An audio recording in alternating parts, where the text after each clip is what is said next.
ఎప్పుడు ఆయన రారు. ఫలించిన మావయ్య ఆయన దేవునికి స్తోత్రము. అది ఏదో తెలీదు, మీరు వచ్చినాక చాలా మార్పులు జరిగాయి సేవలు. హల్లెలూయా, ప్రభుకి స్తోత్రం. దేవుడు అయ్యగారు ద్వారా జరిగిస్తున్నాడు. ఎవరండి? దేవుడు అయ్యగారు ద్వారా జరిగిస్తున్నారు. ఇంత మంచి దైవజనం దొరకడం నిజంగా వీఆర్ బ్లెస్డ్. మేము దీవించబడి ఉన్నాము. ఇలాగా ఈరోజు లింగాపూర్లో రాలేదు, కొన్ని ఫ్యామిలీస్ రాలేదు, జనం కొంచెం తక్కువ ఉన్నారు. కొద్దిగా నెక్స్ట్ టైం కొంచెం ఫాలోఅప్ చేయండి. దేవుడు దీవించిన కాక నేరుగా వాక్యం వెళ్దాము. గట్టిగా చప్పట్లు కొట్టి మరోసారి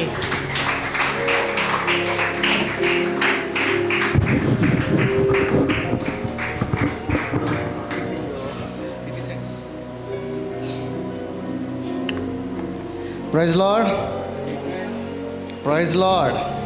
బాగున్నారు అందరూ? ప్రభు నామమున కూడి వచ్చిన మీ అందరికీ దేవుని నామం పేరిట శుభాభివందనాలు తెలియజేస్తున్నాను. చాలా సంతోషంగా ఉంది ఇలా మిమ్మల్ని చూడటం, మిమ్మల్ని ఇలా కలుసుకోవడం. దేవుడి కృపను బట్టి, దేవుడు ఆయన యొక్క మహిమను బట్టి మనమందరం ఇలా కూడుకోవటం, ఇది నిజంగా చెప్పాలంటే ఇదొక సంతోషకరమైన విషయమే. ఈరోజు ఒక ప్రత్యేక దినం. ఏంటి? ఏం ఆదివారం? మట్ల ఆదివారమా? మాంసండే. దేవుడిని రాజుగా ఊరేగించిన రోజు. దేవుడు మన జీవితంలోకి మన చెర నుంచి, మన కష్టాలు, లేకపోతే మన వేదన, బాధ, శోధన, వీటన్నిటి నుంచి విడిపించడానికి ఆయన ఒక రాజుగా మన చెంతకి వచ్చిన రోజు. అంటే ఈరోజు కాదు వచ్చింది, అప్పుడు వచ్చాడు. ఆయన సాదృశ్యంగా మనం ఈ రోజుగా, ఎందుకంటే గుడ్ ఫ్రైడే ముందు వచ్చే ఆదివారం ముందు ఇది జరుపుకుంటారు. సో మరి ఈ రాజు అందరి కొరక, ఓన్లీ క్రైస్తవుల కొరకు వచ్చాడా? అందరి కొరకు వచ్చాడు. అంటే ముస్లిమ్స్ కొరకు రాలేదా? వచ్చాడు కదా. దేవుడు అందరి కొరకు వచ్చాడు కదా. సో ఆయన అందరి దేవుడు. కానీ మనం ఏం చేస్తున్నామంటే, లేదు ఇది మా దేవుడు అంటున్నాం. ఏమంటున్నాం? మా దేవుడు అంటున్నాం. ఎందుకనంటే ఈ గ్రంథాన్ని మనం చూపించి దీన్ని మతం కింద మార్చేసాం. కానీ బైబిల్ ఏం చెప్తుందంటే ఇది మతం కాదు, ఇది మార్గము అంటుంది. కానీ లేదు, మేము క్రైస్తవులం, మీరు ఇస్తే మేము తినాం, మీ ఇంటికి మేము రాము, మేము క్రైస్తవులం అని. కానీ దేవుడు ఏం చెప్తున్నాడంటే, ఒకని అవిధేయత వల్ల ఈ లోకంలోకి పాపం వచ్చింది, ఒకని విధేయత వల్ల ఈ లోకంలో పాపాన్ని తీసేశాడు.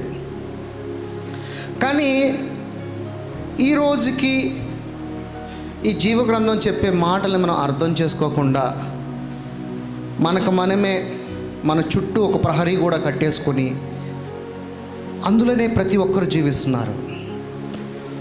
ప్రతి ఒక్కరు జీవించాల్సింది ఎలా అంటే, వాడి ప్రహరీ గోడని వాడు బద్దలు కొట్టాలి. మూఢనమ్మకాలతో ఉన్న ప్రహరీ గోడని బద్దలు కొట్టాలి. ధర్మశాస్త్రంతో నీ చుట్టూ కట్టుకున్న ప్రహరీ గోడని నువ్వు బద్దలు కొట్టాలి. ప్రేమ లేని హృదయంతో కట్టుకున్న గోడని, ఆ గోడను బద్దలు కొట్టాలి. నువ్వు నిజమైన క్రైస్తవుడు అని చెప్పుకోవడం అంటే యేసు క్రీస్తులాగా నువ్వు మారిపోవటము. యేసు క్రీస్తు దగ్గర అసూయ ఉండదు, యేసు క్రీస్తు దగ్గర కోపం ఉండదు, యేసు క్రీస్తు దగ్గర శిక్షించే గుణం ఉండదు, యేసు క్రీస్తు దగ్గర కనికరము, జాలి, దయాళత్వం ఉంటుంది. ఇవన్నీ నీలోకి రావాలి, అప్పుడే నువ్వు నిజమైన క్రైస్తవుడివి. కానీ ప్రతి ఒక్కరూ కూడా పొద్దున్న లెక్చిన కాడి నుంచి మన కష్టములతోనే, మన బాధములతోనే, భారము వచ్చిన సమస్త జనులారా నా యొద్దకు రండి అన్నాడు. అంటే నీ భారమును మొత్తం తీసుకెళ్ళి ఆయన మీద మోపి నిన్ను ఫ్రీగా ఉండమంటున్నాడు. నేను ఆ దేవుడికి చెప్పేశాను, ఆయన దానికి వెల చెల్లించేశాడు. ఈరోజు నుంచి నేను స్వతంత్రుడిని, ఒక స్వతంత్రము నాకు ఇచ్చి ఉన్నాడు నా రక్షకుడు. నా రాజు నాకు స్వతంత్రం ఇచ్చాడు. నా రాజు నన్ను ప్రతి బంధకముల నుంచి విడిపించాడు. నా రాజు నన్ను ఒక నిజమైన తన వారసుడిగా జీవింపజేయమన్నాడు. నీలో క్రీస్తు ఒక రాజుగా జీవించాలి. నీలో ఒక రాజు ఉన్నప్పుడు నీలో ఉన్న మార్పు ఎలా ఉండాలంటే, సమస్తము జీవగ్రంథము ద్వారా నీతో మాట్లాడిన ప్రతి మాటని మనం అర్థం చేసుకోవాలి. సర్వసహజంగా జనాలు ఎలా ఉంటారంటే, ఇది చెయ్యకూడదు దానినే, ఇప్పుడు ఏదైతే ఒక పాయింట్ విషయంలో చెప్పిన మాటనే దాన్నే బలంగా నమ్ముతారు. ఎలాగా? ఆడవారు ఎక్కువగా అలంకరణ చేసుకోకూడదు, ఒక మాట చెప్పారు ఒక చోట, ఇక దాన్ని బలంగా నమ్మేస్తారు. బొట్టు పెట్టుకోకూడదు, చెవులకి ఇయర్ రింగ్స్ పెట్టుకోకూడదు, మంచి బట్టలు వేసుకోకూడదు, ఆడవారు మామూలుగా ఉండాలి అంటే శరీరానుసారంగా వాటిని ఎక్కువగా బలంగా నమ్మేసి దాని మీదే ఎక్కువ దృష్టి పెడతారు. కానీ నిజంగా దేవుడు చెప్పింది ఏంటి? దేవుడు ఏ విధంగా ఉండమన్నాడు దానిని ఎవడు పాటించరు, ఈ లోకమే పాటించదు. దేవుడు చెప్తున్నది ఒకటి, కానీ బయట జరుగుతున్నది ఒకటి. దేవుడు ధర్మశాస్త్రం క్రింద నువ్వు లేవురా అని అంటే, లేదు నేను ధర్మశాస్త్రం క్రిందే ఉన్నానంటావు. దేవుడు ఏమన్నాడంటే, ఇక మీదట ఎన్నడూ నీ మీద ఏ పాపము ప్రభుత్వం చేయదని దేవుడు చెప్తున్నాడు, కానీ లేదు నేను పాపిని అంటావు. ఈరోజున ఎంతమంది క్రైస్తవులు పొద్దున్న లేచిన కాడి నుంచి వారు చేసే ప్రార్థన, నేను పాపిని నేను పాపిని నేను పాపిని అనుకుంటారు. మ్యాక్సిమం అందరూ నేను పాపిని అంటే, కానీ దేవుడు ఏం చెప్తాడు? నువ్వు పాపివి కాదు అంటున్నాడు. మరి నువ్వు పాపివి కాదు అన్నప్పుడు నీకు నువ్వే పాపివని ఎందుకు ఒప్పుకుంటున్నావు? ఒకసారి ఒప్పుకో. దేవుని ముందు నువ్వు పాపివని ఒప్పుకొని ఆయన యొక్క పరిశుద్ధమైన రక్తంలో ఉదక స్నానము చేసి నిన్ను నువ్వు పరిశుద్ధపరుచుకో. మరి ప్రతిరోజు ఎందుకని నేను నువ్వే పాపిగా కనపరుచుకుంటున్నావు దేవుడి ముందు? దేవుడు ఏం చెప్తున్నాడు? నువ్వు పాపివి కాదు అంటున్నాడు. మరి నువ్వు ప్రతిరోజు నువ్వు పాపివే అని నువ్వు డిక్లేర్ చేసుకుంటున్నావు హింసెల్ఫ్, నువ్వే. కానీ నేను క్షమించేశాను కుమారుడా అని చెప్తున్నా కానీ మనకి ఇంకా అర్థం కావట్లా. దేనిని అడగాలి, దేనిని పొందుకోవాలి, ఎలా అడగాలి, ఎలా పొందుకోవాలి, ఒకటి పాయింట్. ఇది ఇప్పటికీ అర్థం కాల సంఘానికి. ఒకసారి నువ్వు రక్షింపబడిన తర్వాత దేవునిలో నువ్వు ఎలా జీవించాలి, దేవుని ద్వారా నువ్వు పొందుకున్న మహిమని నీ యొక్క క్రియల ద్వారా ఆయనకు నువ్వు మహిమపరచాలి. అది ఉదయం లేచినప్పుడే మోకాళ్ళ దండేసుకుని ప్రార్థన చేయటమా? కాదు. ప్రతి సెకండ్, ప్రతి నిమిషము నువ్వు ఆయన్ని మహిమపరుస్తూనే ఆయన యొక్క కుమారుడుగా, ఆయన యొక్క వారసుడుగా నువ్వు ఉండాల్సిందే. అంతేగాని రోజు మొత్తంలో ఒక 5 నిమిషాలు, మధ్యాహ్నం ఒక 5 నిమిషాలు, సాయంత్రం ఒక 5 నిమిషాలు, రాత్రి పడుకునే ముందు 5 నిమిషాలు కాదు. నీ దగ్గర నుంచి నిజమైన ఏదైనా ఒక మహిమని ఆయన పొందుకోవాలని ఎదురు చూస్తున్నాడంటే అది ఈ 24/7 24 గంటలు నీ దగ్గర నుంచి అలాంటి యొక్క మహిమ. నువ్వు ప్రతి నిమిషము నువ్వు ఎక్కడున్నా, నువ్వు ఏ పని చేస్తున్నా, ఎలాంటి ఇరుకు సందుల్లో ఉన్నా, నువ్వు ఎలాంటి లోయలలో ఉన్నా, ఎలాంటి కొండల మీద ఉన్నా, నిన్ను అపవాది నుంచి విడిపించడానికి ఆయన ఎప్పుడు సిద్ధంగానే ఉన్నాడు. సిద్ధంగా ఉన్న దేవుడికి నువ్వేం చేయాలంటే, నువ్వు ఎక్కడున్నా కానీ నీ ద్వారా నీవు ఆయనకి నీ మహిమను కనపరుస్తూనే ఉండాలి. యాక్చువల్గా దేవుడికి నీకు మధ్యలో సువార్త ఉన్నది. సువార్త ద్వారా నువ్వు ఇవ్వాల్సిన దేవుడికి ఏంటంటే ఆయన ఇచ్చిన గ్లోరీని ఆయనకి మళ్ళీ తిరిగి ఇవ్వటము. ఈ రోజుకి సంఘానికి అర్థం కాని యొక్క సారాంశం ఏంట్రానంటే, దేవుడు చెప్తున్నాడు ప్రేమ కలిగి ఉండండి అంటున్నాడు. ఈయనేమంటున్నాడు ఇక్కడ? ప్రజలందరికీ రక్షకుడు అని అంటున్నాడు. ప్రజలందరికీ రక్షకుడు, ప్రజలందరి కొరకు నా ప్రాణం పెట్టారంటున్నాడు. కానీ మనమేమంటున్నాము? లేదు, క్రైస్తవ మతం వారి కొరకే ప్రాణం పెట్టాడు. నో, అలా ఎక్కడ చెప్పలా. నేను వచ్చింది ఈ లోకం మొత్తానికి అన్నాడు. అంటే ఈ లోకంలో ఉన్న వారందరికీ నేను ప్రాణం పెట్టినప్పుడు, మరి నీకు సత్యం ముందుగా తెలిసింది, నీకు సత్యము తెలియని ఇంకొక సహోదరులు ఉన్నారు, మరి వాళ్ళని నువ్వు ప్రేమించాలా వద్దా? మరి వాళ్ళు కూడా, ఎందుకంటే ప్రతి ఒక్కరికి జీవాత్మనిచ్చింది ఎవరు? దేవుడే. మరి జీవాత్మనిచ్చిన తండ్రి ఏమంటున్నాడు? నిన్ను వల్ల నీ పొరుగు అని ప్రేమించు అంటున్నాడు. మరి నిన్ను వల్ల నీ పొరుగు అని ప్రేమించడం అంటే ఏంటి? సత్యాన్ని నువ్వు తెలుసుకున్నావు కాబట్టి ఆ సత్యాన్ని నీ ప్రేమతో ఎదుటివాడిని ప్రేమించాలి. నీకు తెలిసిన సువార్త ఏంటి? నీ సువార్త నువ్వు నమ్ముకోకపోతే నీకు తండ్రి ఉగ్రత వచ్చేస్తుంది, లేకపోతే నిన్ను తీసుకెళ్ళి నరకంలో పడేస్తాడు, నిన్ను తందూరి చికెన్ లాగా వేపేస్తాడు. సో నువ్వు యేసు ప్రభు నమ్ముకో. ఇది కాదు సువార్త అంటే. అది రాంగ్. నువ్వు సువార్త చెప్పాల్సింది ఏంటంటే నీ కొరకు ప్రాణం పెట్టిన ఒక రక్షకుడు ఉన్నాడు, నీ చెర నుంచి విడిపించడానికి ఒక రక్షకుడు వచ్చాడు. ఈ రోజు నుంచి నువ్వు స్వతంత్రుడిగా నువ్వు జీవించాలంటే, ఆ పాపం అనే ఒక ఊబిలో నుంచి నువ్వు బయటకు రావాలంటే యేసయ్య నీ కొరకు ప్రాణం పెట్టాడు. ఆ యేసయ్యని నువ్వు అనుసరించు. నమ్ముకో అని కూడా వద్దు, అనుసరించు. నీ పేరు వద్దు మాకు, నీ మతం వద్దు, నీ కులం వద్దు, కానీ అనుసరించు, ఆయన మార్గాన్ని అనుసరించు. ఆయన ఏం చెప్పాడు? అరే ప్రేమగా జీవించు అంటున్నాడు. ఆయన చెప్పింది అదే. ఇప్పటికీ అర్థం కావట్లా. అప్పుడున్న ఇజ్రాయెల్ జనాంగానికి అర్థం కాలేదు, ఇప్పుడున్న మనకి అర్థం కాల. ఆ రోజున వాళ్ళు కళ్ళకి గంతలు కట్టేసుకుని ఉన్నారు. ఈ రోజుకి కూడా సంఘము కళ్ళకి గంటలు కట్టేసుకుని జీవిస్తున్నారు. మనకి తెలియాల్సింది ఏంటనంటే ప్రేమ కలిగి, ప్రేమ స్వరూపిగా, ఆయన కుమారుడుగా, ఆయనకు వారసుడుగా నిన్ను జీవింపజేయమంటున్నాడు. ఈ లోక రక్షకుడు అందరి కొరకు, కొందరికి కొరకు కాదు. ఈ రోజున ఎందుకు ఈ మతోన్మాదులు గొడవలు ఏంటంటే నువ్వు వాడిని ఏలెత్తి చూపిస్తున్నావు కాబట్టి ఈ గొడవలు దేనికి? మతోన్మాదులు ఎందుకని క్రైస్తత్వాన్ని టార్గెట్ చేస్తున్నారు, ఎందుకు ఇబ్బంది పెడుతున్నారంటే నువ్వు వాడిని పద్దాక వాడిని నువ్వు కెలుక్కుంటున్నావు, వాడిని అవమానపరుస్తున్నావు. కానీ దేవుడు ఏం చెప్తున్నాడు? వాడిని ప్రేమించు అంటున్నాడు. కానీ మనం ఏం చేస్తున్నావు? వాడిని అవమానిస్తున్నావు. నీ దేవుడు ఇట్టా, వాళ్ళు ఇట్లా చేశారు, వాళ్ళు ఇట్లా చేశారు, ఇలా చేశారు, ఇలా పుట్టారు, అలా పుట్టారు. అప్పుడు వాడికేం బాధ కలిగిద్ది? నువ్వు చెప్పే సువార్త ఏంటి? నువ్వు యేసు ప్రభువు నమ్ముకోకపోతే నరకంలో నిన్ను తందూరి ఫ్రై చేసేస్తాడు. అలా చెప్తే ఎవడంటాడు? అదేంటి నీ దేవుడు ప్రేమించాడు అని చెప్తున్నావు, మళ్ళా అదే నమ్ముకోకపోతే నన్ను నూనెలో సలసలసల కాగే నూనెలో వేయించేస్తాడంటే అది దేవుడు ఎలా అవుతాడు? నిజంగా అలా ఉంటాడు దేవుడు? దేవుడు ప్రేమై ఉన్నాడు, ప్రేమమూర్తిగా ఉన్నవాడు, ప్రేమిస్తాడే కానీ నేను ఇబ్బంది పెట్టాడు. ఇప్పుడు మనమే ఉన్నాం, మనకు పుట్టిన పిల్లలు జస్ట్ ఒక చిన్న కథ చెప్తా. ఒక రాజు ఉన్నాడు, మోజెస్ రాజు ఉన్నాడు, మీ పాస్టర్. ఆయనకు ఒక కుమారుడు ఉన్నాడు. కుమారుడిని ఏదో తనకున్న పరిస్థితులను బట్టి వేరే ఊరికి పంపించాడు. ఏదో తనకున్న ఏదో ఒక పరిస్థితిని బట్టి వేరే ఊరికి పంపించాడు.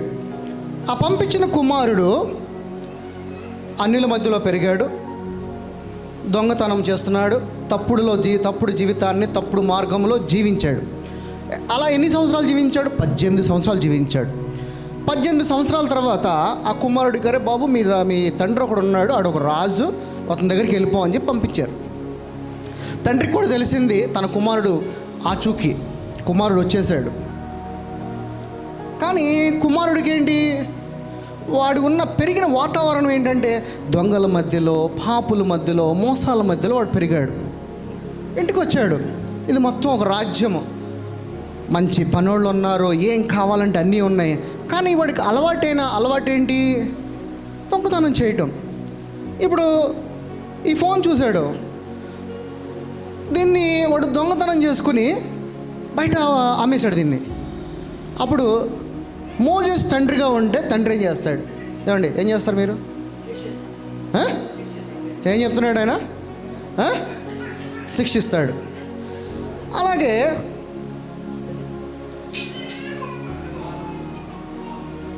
ఆన్ చేసుకుంటారు. అలాగే కింద చూడు, అలాగే శిక్షిస్తాడు కదా. ఇది ఒక 1,00,000 రూపాయలు కట్ట. ఈ కట్టను కూడా వాడు దొంగతనం చేసేసాడు. అప్పుడు ఏం చేస్తారండి తండ్రిగా? మళ్ళా శిక్షిస్తారు. నోరు తెరిస్తే అబద్ధం ఆడుతున్నాడు, ఏం చేస్తారు? మళ్ళీ శిక్షిస్తారు. చేయరాని పనులన్నీ చేస్తున్నాడు, ఏం చేస్తారు? మళ్ళీ శిక్షిస్తారు.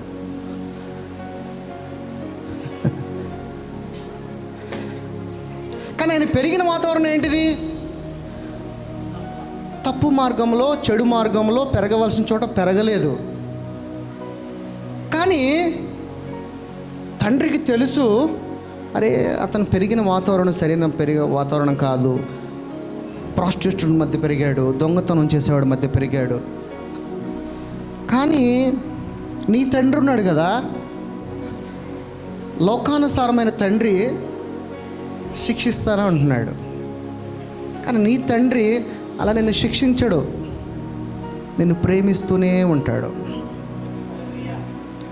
నువ్వు ఏ తప్పు అనేది చేయి, కానీ నిన్ను ప్రేమిస్తూనే ఉంటాడు, ఎలాగ నిన్ను మార్చుకోవాలి అని. ఒకవేళ నిజంగా అలాంటి కొడుకే ఉంటే మీరేం చేస్తారు?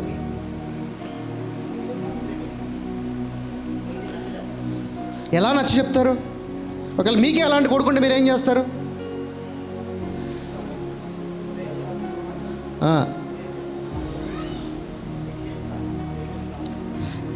అదే నీ తండ్రి నేను శిక్షించాడు, నేను ప్రేమిస్తూనే ఉంటాడు.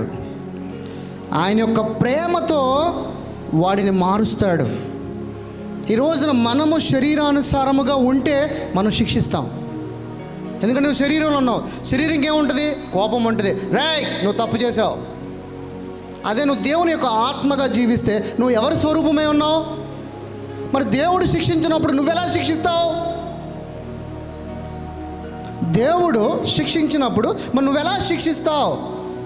దేవుడి స్వరూపం కలిగిన మనము దేవుడు స్వరూపం అని చెప్పి, నేను దేవుని కుమారుడు అని చెప్పి, నువ్వు ఇంకా అర్థం చేసుకోకుండా నీ కుమారుని ఎలా శిక్షిస్తావు? దేవుడు శిక్షించాడు కదా. దేవుడు ప్రాణం పెట్టడానికి వచ్చినవాడు. దేవుడు నిన్ను చెర నుంచి విడిపించడానికి వచ్చినాడు. అదే నువ్వు శరీరంలో ఉన్నావు అంటే నీలో ఉద్రేకం వచ్చేస్తుంది, నీలో కోపం వచ్చేస్తుంది.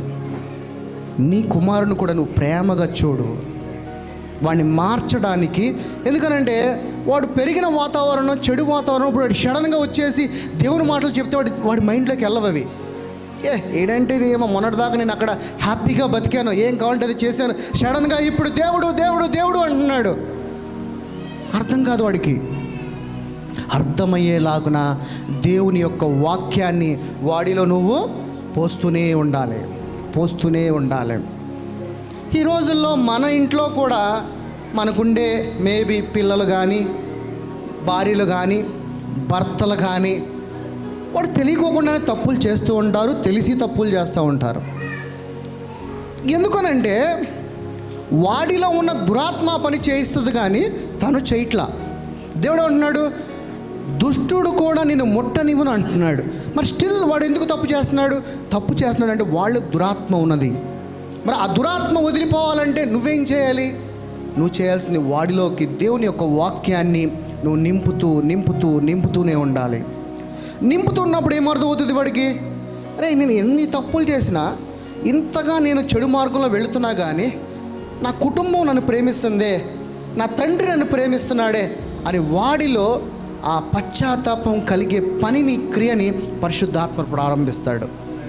నీవు ఇంకా శిక్షను విధిస్తూ ఉంటుంటే పాపం ఎక్కడ బాగా విస్తరిస్తే అక్కడ ఏం విస్తరిస్తుంది? పాపం ఎక్కడ ఉంటేనంట కృప ఇంకా ఎక్కువగా విస్తరిస్తుందని దేవుని యొక్క లేఖనములు సెలవిస్తున్నది.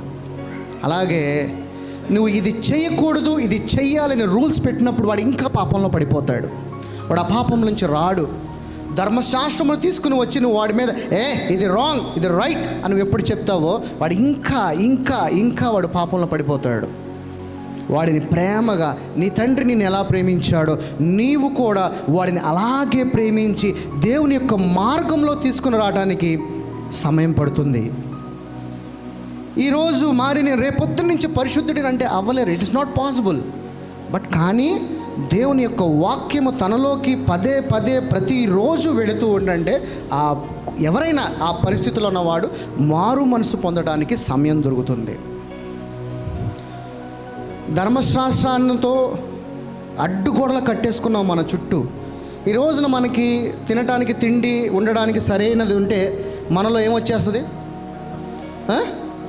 గర్వం ఆటోమేటిక్గా వచ్చేస్తుంది. నాకేంటి, నా పిల్లలకి నేను చదువులు చదివించేసా, వాళ్ళు మంచి ఉద్యోగాల్లో ఉన్నారు, నేను తిన్నంత తరగనంత ఆస్తి ఉంది, నా పిల్లలు ఫుల్ సెటిల్డ్ అనగానే వాడిలో ఒక అహంభావం వచ్చేస్తుంది. కానీ దేవుడు అంటున్నాడు, ఆ అహంభావము దేవుని స్వరూపం కాదు, ఆ అహంభావము అపవాది స్వరూపము. నీలో గనక అలాంటి ఒక అహంభావం గనక ఉంటే నువ్వు దేవుల్లో నిలబడలేవు. దేవుడు ప్రేమై ఉన్నాడు.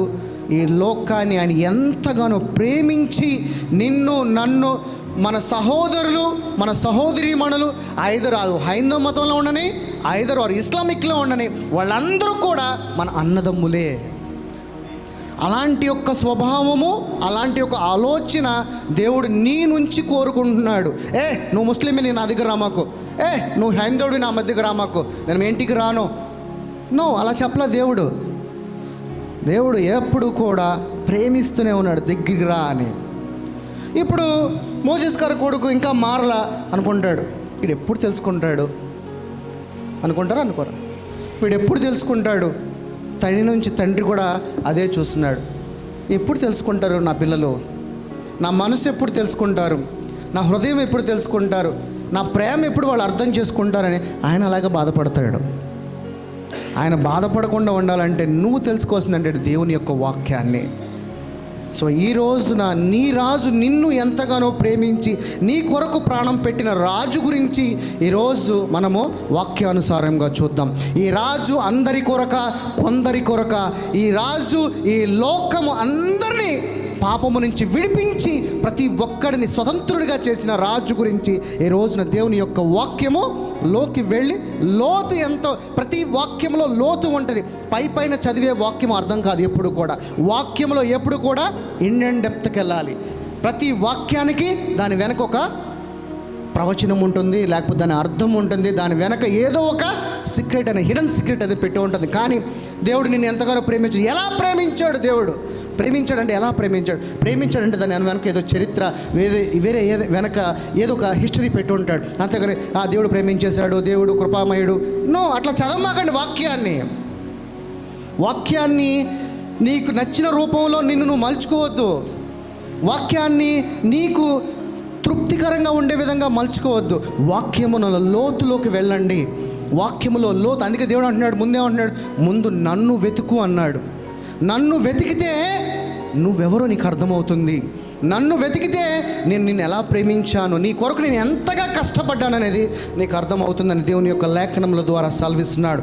ఈ రక్షకుడు, ప్రజలందరి కొరకు వచ్చిన రక్షకుడు, ఈ రోజున నిన్ను ఎలా స్వతంత్రుడిగా, ఎలాగ ప్రజలందరి కొరకు వచ్చాడు అనేది దేవుని యొక్క వాక్యము. తీతు రాసిన పత్రిక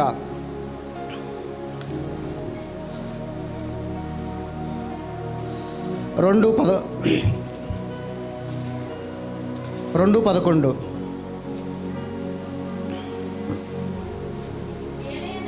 ఏలయనగా సమస్త మనుషులకు, ఇక్కడ ఏమన్నాడు? సమస్తం అన్నాడా? కొద్ది మంది, ఓన్లీ క్రైస్తవులకే అన్నాడా? సమస్తము, ఎంటైర్ ది వరల్డ్, సమస్తమైన మనుషులకు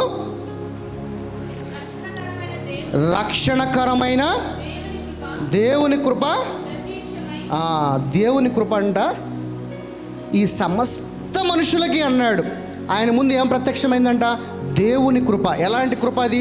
రక్షణ కలిగిన దేవుని కృప ప్రత్యక్షమైందంట. సో ప్రత్యక్షమైన రక్షణ కృపని నువ్వు పొందుకుంటున్నావా?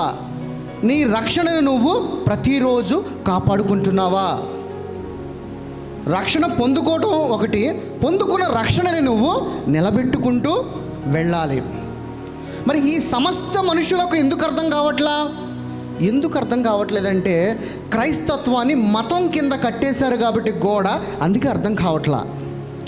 ఎప్పుడైతే ఈ లోక రక్షకుడు ఈ లోకాన్ని అంతటినీ రక్షించాడు, ఈ లోకంలో ఉన్న మనుషులందరి కొరకు ఆయన ప్రాణం పెట్టాడని ఎప్పుడైతే నువ్వు నీ నోటి ద్వారా సువార్తను ప్రకటిస్తావో అప్పుడు అర్థమవుతుంది.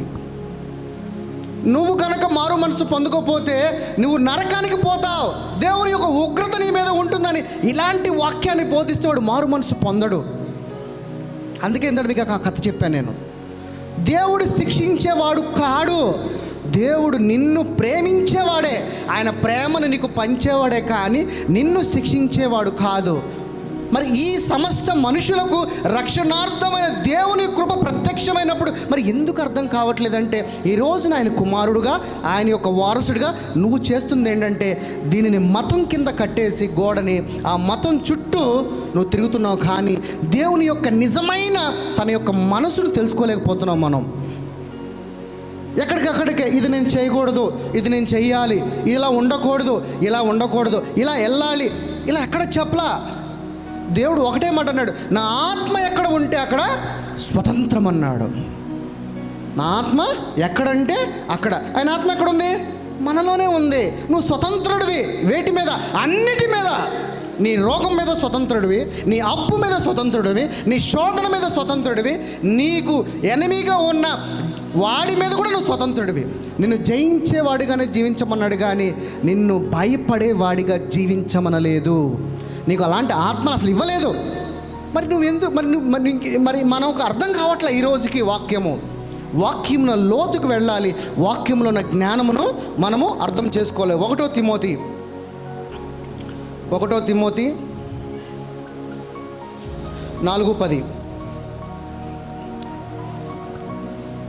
1 తిమోతి 4:10.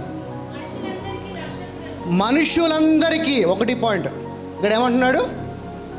మనుషులందరికీ అన్నాడా, కొంతమందికి అన్నాడా? నేను ఎందుకు అని అంటున్నానంటే, ఈయన ప్రజలందరి రక్షకుడు కదా, ఇది కదా నువ్వు చెప్పాల్సిన సువార్త. కానీ ఈరోజు నా సువార్త లేదు బయట. వాడికి తెలీదు సత్యము, వాడు అసత్యంలో జీవిస్తున్నాడు. వాడు నువ్వు ప్రేమించు. దేవుడు ఏమన్నాడు? ఎవరిని ప్రేమించమన్నాడు? నిన్ను వలే నీ పొరుగు వారిని ప్రేమించు అన్నాడు. కానీ మనం ఎందుకు ప్రేమించట్లా? మరి ఈయన ప్రజలందరికీ రక్షకుడు అన్నప్పుడు మరి ఇంకెప్పుడు అర్థం చేసుకుంటావు నువ్వు సువార్త? తర్వాత మరి విశేషముగా విశ్వాసులకు రక్షకుడునైనా జీవము గల దేవుని యందు మనము నిరీక్షణ ఉంచి ఉన్నాము గనుక ఇందు నిమిత్తము ప్రయాసముతో పాటుపడుచున్నాము. ఎందుకనంటే ఈ సువార్తని, అరే బాబు ఆయన వచ్చింది ఈ లోకాన్ని రక్షించడానికి రా, ఈ లోక రక్షకుడు నిన్ను కాపాడటానికి రా, ఆయన ప్రాణం పెట్టింది నీ కొరకరా అని వాళ్ళు విశ్వాసంతో దేవుని యందు నిరీక్షణ కలిగి వాళ్ళు పాటుపడుచున్నారు. అంటే సువార్తని ప్రకటిస్తున్నారు. ఈ రోజున ఎలాంటి సువార్త ఉందంటే, బయట సువార్త కంప్లీట్ ఆపోజిట్గా ఉంది. ఈ రోజున బయట ఉన్న సువార్త ఏంటి? యేసయ్య నమ్ముకో నీ అప్పులు పోతాయి, యేసయ్య నమ్ముకో నీకు త్వరగా పెళ్ళి అవుతుంది, యేసయ్య నమ్ముకో నీకు పిల్లలు పుడతారు, యేసయ్య నమ్ముకో నీ రోగం పోద్ది, యేసయ్య నమ్ముకో నీ క్యాన్సర్ పోద్ది. ఇదే ఈరోజు జరుగుతున్న ప్రతి సంఘాలలో బోధ. ఇది తప్పుడు బోధ, ఇది తప్పుడు బోధ. ఇలా చెప్పకూడదు అసలు. నీ కొరకు నా రాజైన రక్షకుడైన యేసయ్య ప్రాణం పెట్టి నిన్ను సేవ్ చేయడానికి ఈ లోకానికి వచ్చాడు.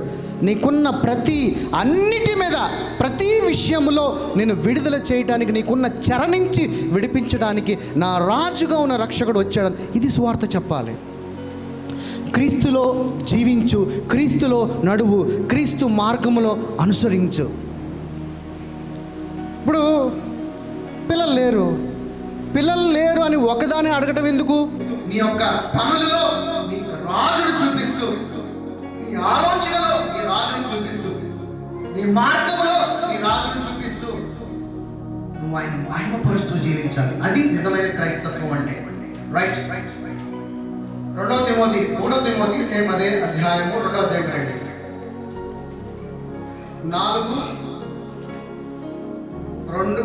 1 తిమోతి 2వ అధ్యాయము 4, 5, 6.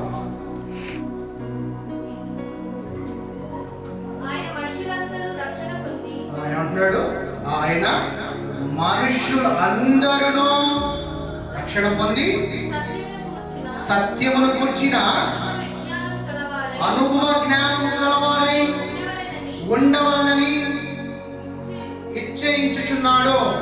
తర్వాత దేవుడు ఒక్కడే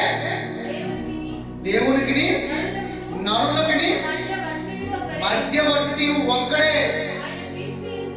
ఆయన క్రీస్తు యేసు అని ఒక నరుడు ఉన్నాడు. ఆయన యేసు. నీకు తండ్రికి మధ్యలో ఒక మధ్యవర్తి కావాలంట. ఆ మధ్యవర్తి యేసయ్య. ఆయన శరీరధారిగా, నరుడుగా, సత్య సంపూర్ణుడుగా మన మధ్యలోకి, నీలోకి వచ్చి నివసిస్తున్నాడు. ఎందుకనంటే నీ గురించి ప్రార్థన చేయడానికి, నీ నిమిత్తమై నిన్ను నడిపించడానికి, నీ ముందుండి నిన్ను కావలిగా ఉండి నడిపించడానికి ఆయన మధ్యవర్తి అయ్యాడు. తర్వాత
మంచి కౌన్సిలర్గా వచ్చి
దేవుడే, దొరకపోయిన దేవుడే.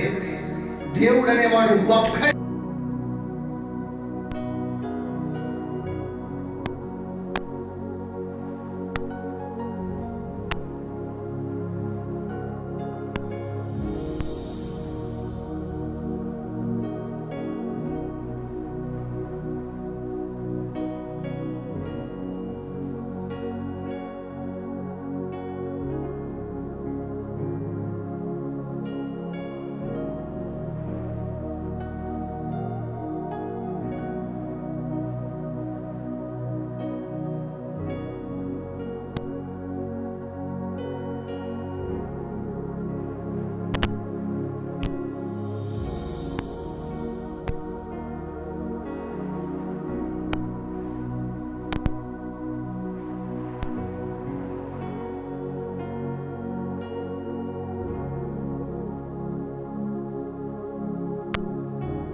దేవుని కొరకు నీవు నిలబడితే దేవుడు ఏమంటాడంటే, ఎక్కడైతే ఆదాము తిని అదే పండు తిని పాపంలో పడ్డాడో అదే పండు నేను తినిచ్చి నేను పరలోక రాజ్యంలో తన కుమారుడిగా ఉండనిస్తానంట. సో ఇది విశ్వాసంతో కట్టవలసింది. ఇక్కడ టైం బాండ్ ఉంది ప్రతి దానికి. ఇప్పుడు ఎగ్జాంపుల్, దీంట్లో ఒక బోన్ ఉంది, దీనికి ఒక వ్యాలిడిటీ ఉంది. మేబీ 1 or 2 months లేకపోతే 1 year అనుకోండి. తర్వాత ఏమవుతుంది? చెడిపోతుంది. కానీ దేవుడు ఏంటంటే, నేను చెడిపోయే స్థలము నుంచి చెడిపోని ఎన్నటికీ ఆ స్థలంలో నీకు పంపించడానికి నిన్ను ఇక్కడ తయారు చేస్తున్నాడు. ఎలా తయారు చేస్తున్నాడంటే, నీలో ఆయన ఆత్మను పెట్టి దేవుడు ఎవరు, ఎలా నిన్ను ప్రేమించాడు, నువ్వు ఏ విధంగా జీవించాలనేది నిన్ను ఒక చక్ర రూపంలో నిన్ను కష్టాలు ఉంటాయి, దుఃఖాలు ఉంటాయి, బాధలు ఉంటాయి, అన్నిటి ద్వారా నిన్ను చివరికి బయటకు లాగుతాడు ఒక పరిశుద్ధుడిగా, ఆయన కుమారుడుగా. నువ్వు అనుకుంటావు నాకేమీ చేయట్లేదు అనుకుంటావు, దేవుడు నో, ప్రతి సెకండ్ నిన్ను కాపాడుతూనే ఉంటాడు నీకు తెలియకోకుండా. ఈరోజు మేము 150 కిలోమీటర్లు ట్రావెల్ చేసి ఇక్కడికి వచ్చాము, ఈజీగా? నో, దేవుడు కాపుతలు ఉంది కాబట్టి ఇక్కడ మేము సురక్షితంగా వచ్చాము. మళ్ళీ ఇక్కడి నుంచి మేము మా ఇంటికి వెళ్ళాలంటే 150 కిలోమీటర్స్, అంటే ఆల్మోస్ట్ 300 కిలోమీటర్లు మేము ట్రావెల్ చేస్తాం. 300 కిలోమీటర్లో ఏ అపాయం లేకుండా, ఏ చిన్న ఇబ్బంది లేకుండా సురక్షితంగా ఇంటికి చేరుకోవడం అంటే దేవుని కృప. ఈ రోజున మనం 5 ఏళ్లతో ఆహారం తింటున్నాం అంటే దేవుని కృప. ఈ రోజున మన ఒంటి మీద బట్టలు ధరించుకుంటున్నాం అంటే దేవుని యొక్క కృప. ఈరోజు శ్వాస తీసుకున్నాం అంటే దేవుని కృప. ఈరోజు ఎటువంటి హాస్పిటల్కి వెళ్ళకోకుండా దేవుడు నిన్ను కాపాడుతున్నాడంటే దేవుని కృప. ఎందుకంటే నీ జీవితం నీటి ముక్క లాంటిది, ఏ నిమిషం ఏమైపోతుందో తెలియదు. కానీ నువ్వు జీవిస్తున్నావు అంటే, ఎంతమంది కరోనా వచ్చి చచ్చిపోయారు? నీ చర్చి వాళ్ళు చచ్చిపోయారు, మన చర్చిలో వాళ్ళు చచ్చిపోలే. దేవుని కృప. నాకు తెలిసిన వాళ్ళు మ్యాక్సిమం ఎవరు చనిపోలే, కానీ ఎంతమంది చనిపోయారు? కానీ దేవుడు నేను ఇంకా జీవింపజేస్తున్నాడు. దేవుని కృప. అంతేగాని దేవుడు ఒక 1 కోటి రూపాయలు ఇస్తేనే దేవుడు మనల్ని దీవించడం అనుకోండి, అలాంటి మైండ్ సెట్ తీసేయండి. అది దేవుని యొక్క చిత్తం కాదు. దేవుడు నిన్ను అలా కాదు ఉండమన్నది. దేవుడు ఏంటంటే ఆయన ప్రేమ కలిగి ఏమంటాడు, నువ్వే నేను రాజు కదా, నువ్వు నా రాజువే, నువ్వు నా కుమారుడివే, అలా చూపించాడు. కానీ మనం ఏంటంటే అలా చేయించాడు.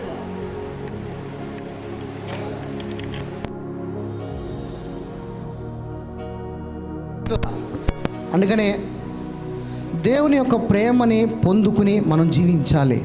దేవుడు నీ కొరకు అద్భుతమైన పట్టణాలు నిర్మించాడు. అద్భుతమైన రోడ్లు ఎలా ఇచ్చాడంటే, ఇక్కడ మట్టి రోడ్డు, బంగారం రోడ్లు అంట. బంగారం రోడ్లు వేసి ఆ బంగారు రోడ్ల మీద నడిపిస్తా అంటున్నాడు. అక్కడ కూడా నీకు ఆహారం ఉన్నది, ఆ ఆహారం తినడానికి సిద్ధంగా ఉండు. ఈ టైం బాండ్లో ఉన్న ఈ కొద్దిపాటి జీవితం కొరకు దొరకపోయినా దేవుని యొక్క కుమారుడుగానే స్వతంత్రుడుగా సంతోషంగా జీవించండి. అంతేగాని ఈ దేవుడిని నమ్ముకున్నా నాకేం దొరకలా, ఈ దేవుడిని నమ్ముకున్నా, నో, ఈ దేవుడు ఇక్కడ పెట్టడానికి కాదు. ఈ దేవుడు నమ్ముకుంటే నిత్య జీవంలోకి తీసుకెళ్తాడు. ఈ లోకంలో ఉన్న ఎవడి వల్ల కాదు నేను నిత్య జీవనంలో తీసుకుని వెళ్ళడానికి. అది ఆయన ఒక్కడి ద్వారానే నీకు ఆయన మార్గము. ఇక్కడ నుంచి ఆయన నీకేం చేశాడంటే, పైన దానికి ఒక డోర్ తెరిచిపెట్టి ఉంచాడు. ఇక్కడ ఉన్నప్పుడు కూడా నువ్వు అక్కడికి వెళ్ళొచ్చు. అది ఎలా సాధ్యమో ఎందుకనంటే దేవుని ఆత్మగా స్పిరిచువల్గా నువ్వు బలపడినప్పుడు నువ్వు, అందుకని ఏమంటాడంటే, నేను ఇక్కడ ఉన్నాను అక్కడ ఉన్నాను అన్నాడు. అలాగే నువ్వు కూడా అంతే. యేసయ్యకి ఏదైతే మూలం ఉందో నీకు కూడా అదే మూలము. ఎందుకనంటే నీకు ఇంకా అర్థం కాల వాక్యము. నువ్వు ఎప్పుడైతే ఆ తెరను తీసేస్తావో నీకు వాక్యం అర్థమవుతుంది. నీ ప్రార్థన ఎలా ఉండాలి? ప్రభువా, నేను నా తల్లి గర్భములో నేను పడక మునుపు నాకు ఎలాంటి జ్ఞానం ఉన్నది, నాకు ఎలాంటి మహిమ ఉన్నది, నాకు ఎలాంటి శక్తి ఉన్నదో ఆ శక్తిని, ఆ జ్ఞానమును, ఆ ఆరోగ్యాన్ని నాకు ఈ భూమి మీద ఇవ్వయా. నేను నీ దగ్గర ఉన్నప్పుడు, ఈ భూలోకానికి నా తల్లి గర్భములో నుంచి రాకమునుపు నేను ఏ విధంగా నీ దగ్గర ఉన్నానో అది నాకు కావాలి. ఆ రాజ్యం కావాలి, ఆ జ్ఞానము కావాలి, ఆ సమృద్ధి నాకు కావాలి, ఈ లోకంలో నీ రాజుగా నేను జీవించాలి. ఇలా ప్రార్థన చేయండి. అంతేగాని ఈ మట్టి గురించే మట్టి మట్టి మట్టి దాని గురించి అడిగితే ఏం ఉపయోగం? మట్టిలో నుంచే బంగారం వస్తుంది, అవునా? కానీ దేవుడు అన్నాడు, అదే బంగారం నీకు రోడ్డుగా పెట్టాను అంటున్నాడు. నువ్వు అడుగు, నాకు ఆ బంగారం ఇక్కడ కావాలి. నీ ప్రార్థన ఇలాగా వాక్యం అర్థం చేసుకుంటూ ఉంటూ నిన్ను నువ్వు మార్చుకుంటూ వెళ్ళాలి. ఒకే రోజులో ఎవడో మారరు, మార్చుకుంటూ వెళితేనే మారుతారు. ఇంకొక మంచి లేఖనం చూద్దాం. రోమియోలు రాసిన పత్రిక 5వ అధ్యాయము, రోమియోలు 5:18. కాబట్టి తీర్పు ఒక్క అపరాధము మూలన వచ్చినదే. ఒక్క నిమిషం, మనుషులందరికీ అన్నాడు, మళ్ళీ కొందరికి అన్నాడండి. మనుషులందరికీ, ఎవ్రీబడి, ఓన్లీ క్రైస్తవులకి అనలే ఇక్కడ, అందరికీ. అది హిందువా, ముస్లిమా, బుద్ధిస్టులా, ఇంకా వేరే అన్ని మతాలుగా ఉన్న వాళ్ళు ఎవడైనా కానీ ఏమంటున్నాడంటే మనుషులు అందరికీ అని అంటున్నాడు ఇక్కడ. తర్వాత శిక్షావిధి కలుగుటకు. ఇప్పుడు ఈ లోకంలోకి ఎలా వచ్చింది పాపము? ఒక్కనే అపరాధము వలన, అంతే కదా? అది మనుషులందరికీ వచ్చిందా, కొందరికి వచ్చిందా? అందరికీ, ఆల్ ఆర్ సేవ్డ్. అందరికీ ఒక్కడి అపరాధం వల్ల ఈ లోకంలో మనం పాపంలో పడిపోయాం. తర్వాత అందరూ రక్షింపబడతారు, ఎవ్వరూ కూడా. అందుకనే సువార్త కూడా మనం ఏం చెప్పాలంటే, మనందరి కొరకు వచ్చాడు ఈ రక్షకుడు. దేవుడు ప్రేమిస్తూనే ఉంటాడు. దేవుడిని, ఆయన మార్గాన్ని అనుసరించు. నీ కులము, మతము ఏది వద్దు, నీ హృదయం ఆయనకి. ఆయన చెప్తుంది ఒకటే, నిన్ను వల్ల నీ పొరుగు అని ప్రేమించు అంటున్నాడు. నేను నిన్ను ప్రేమిస్తున్నాను. నువ్వు నన్ను ఒకరు కొట్టినా, ఒకరు తిట్టినా, ఒకరు అసహించుకున్నా, still I love you, still నేను నిన్ను ప్రేమిస్తాను. ఎందుకంటే నా దేవుడు చెప్పింది నాకు అదే. ఎందుకు దేవుడు ధిక్కరించలా? అధికారం ఉంది కదా దేవుడి దగ్గర. పొంతు పిలాతు ముందు ఎవడరా నువ్వు అన్నాడా? నో. ఒక రైట్, మౌనముగా ఉండిపోయింది గొర్రెపిల్ల. అదే గొర్రెపిల్ల దగ్గర నిన్ను రక్షించే అంతగా అధికారం ఉన్నప్పటికీ ఆ రోజున ఆ గొర్రెపిల్ల మౌనంగా నిలబడింది, అవునా? మరి ఈ రోజున మనకెందుకు అంత గర్వం? మరి మనం క్రైస్తవులం అని చెప్పుకుంటాం. ఆ రోజున యేసేలో గర్వము లేదు. ఈరోజు మనలో ఉన్నది అదే గర్వము. ఆ గర్వము నాకు సంబంధి కాదు అన్నాడు. అది నాది కాదు, నాది ఓన్లీ నా ప్రేమ. నేను ప్రేమగా ఉన్నాను, నేను ప్రేమిస్తూనే ఉంటాను. నీవు నీ పొరుగు వాడిని ప్రేమించి ఆ ప్రేమను నాకు ఇయ్యి అన్నాడు. నేను మనుషులందరి దేవుడిని కానీ కొందరి దేవుడిని కాను. మనుషులందరినీ ప్రేమించేవాడిని కానీ నేను కొందరిని ప్రేమించేవాడిని కాను. నేను అందరి కొరకు ఈ లోకాన్ని రక్షించడానికి వచ్చిన నిజమైన సత్యమైన రాజును అన్నాడు. రైట్.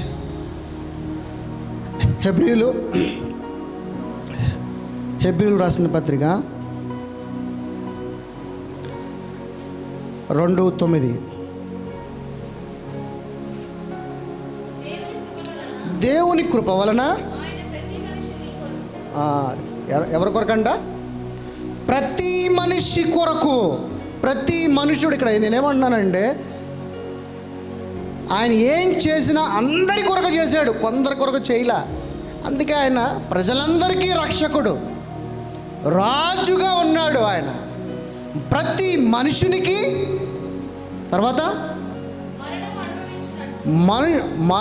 ప్రతి మనుషుని కొరకు మరణము అనుభవించినట్లు దూతల కంటే కొంచెము తక్కువ వాడుగా చేయబడిన యేసు మరణము పొందినందున మహిమా ప్రభావములతో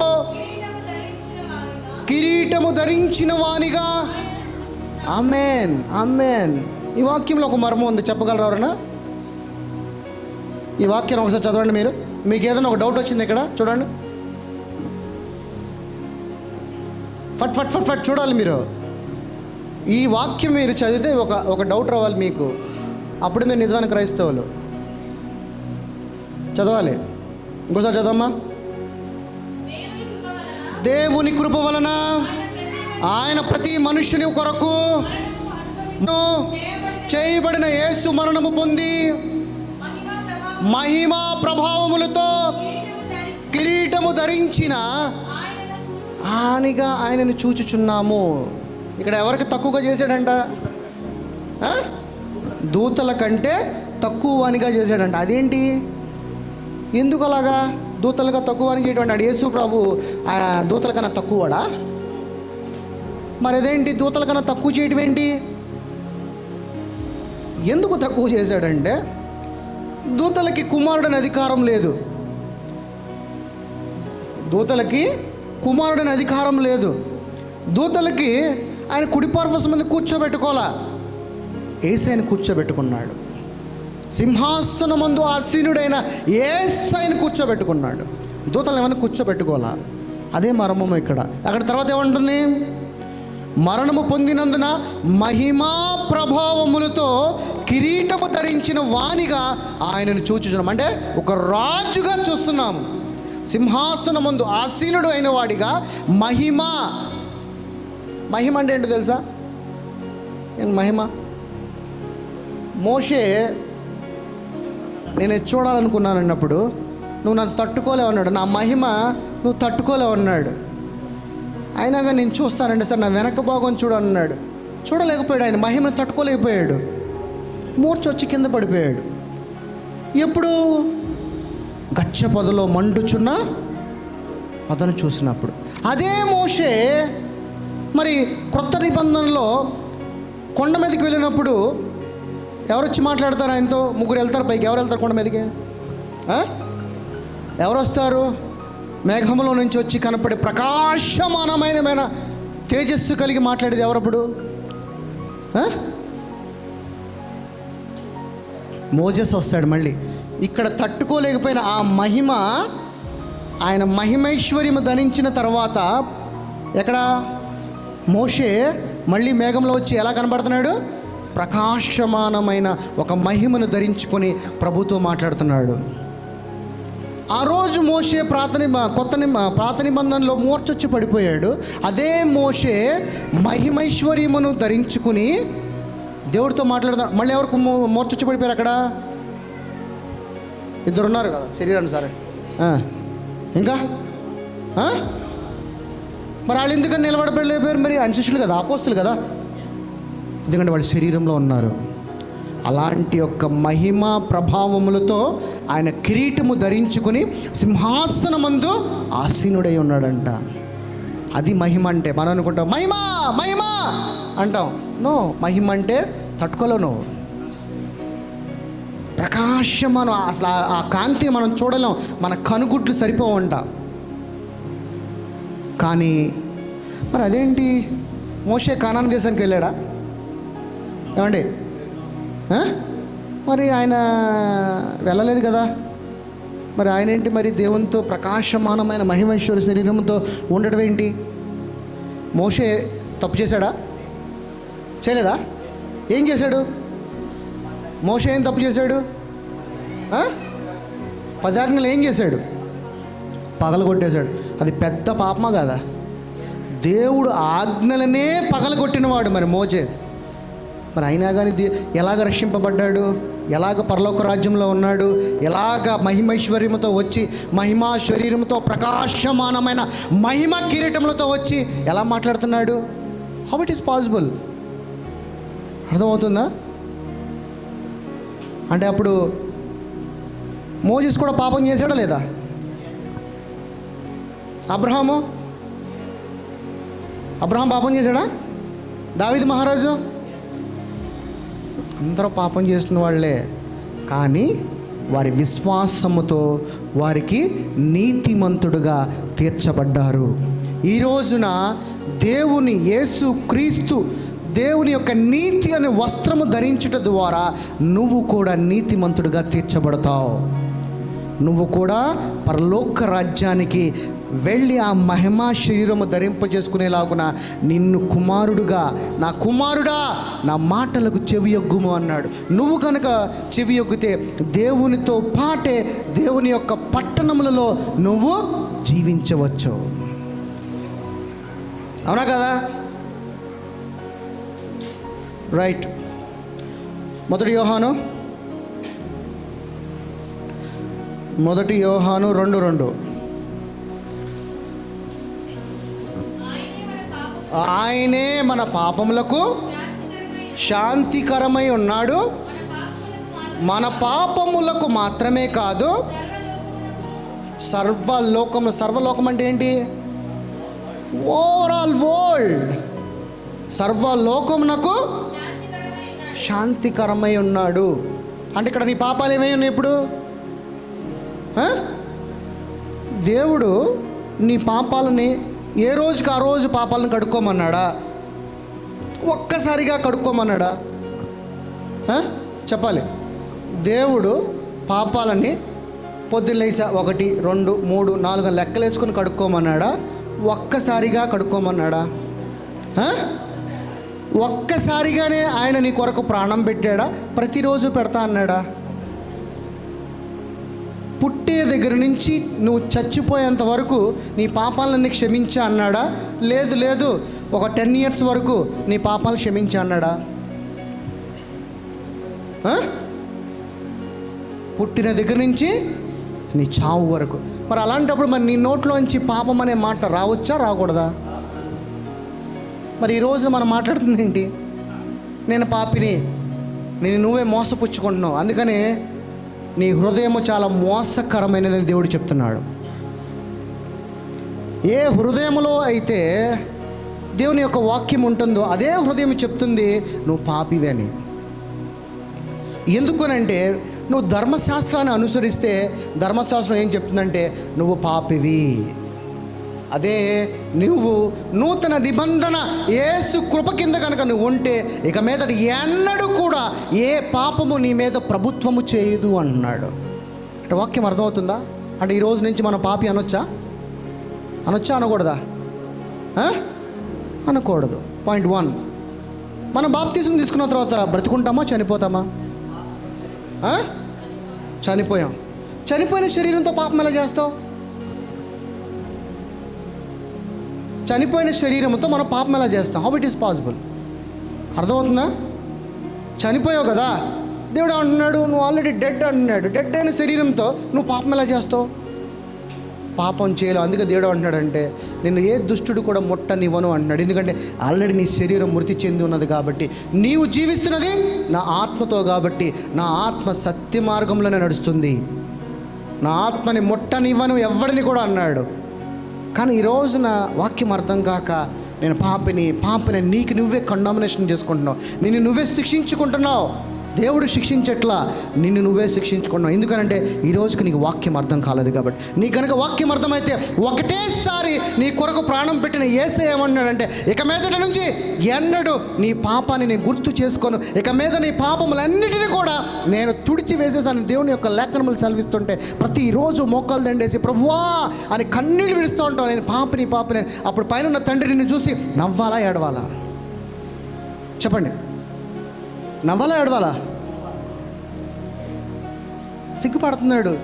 అరే ఇంత ఇదిగా నా కుమారుని నా ప్రథమ ఫలాన్ని తీసుకెళ్ళి వాళ్ళకి పెట్టిన ఈరోజుకి నా జనులు నా పిల్లలు అర్థం చేసుకోవట్లేదని.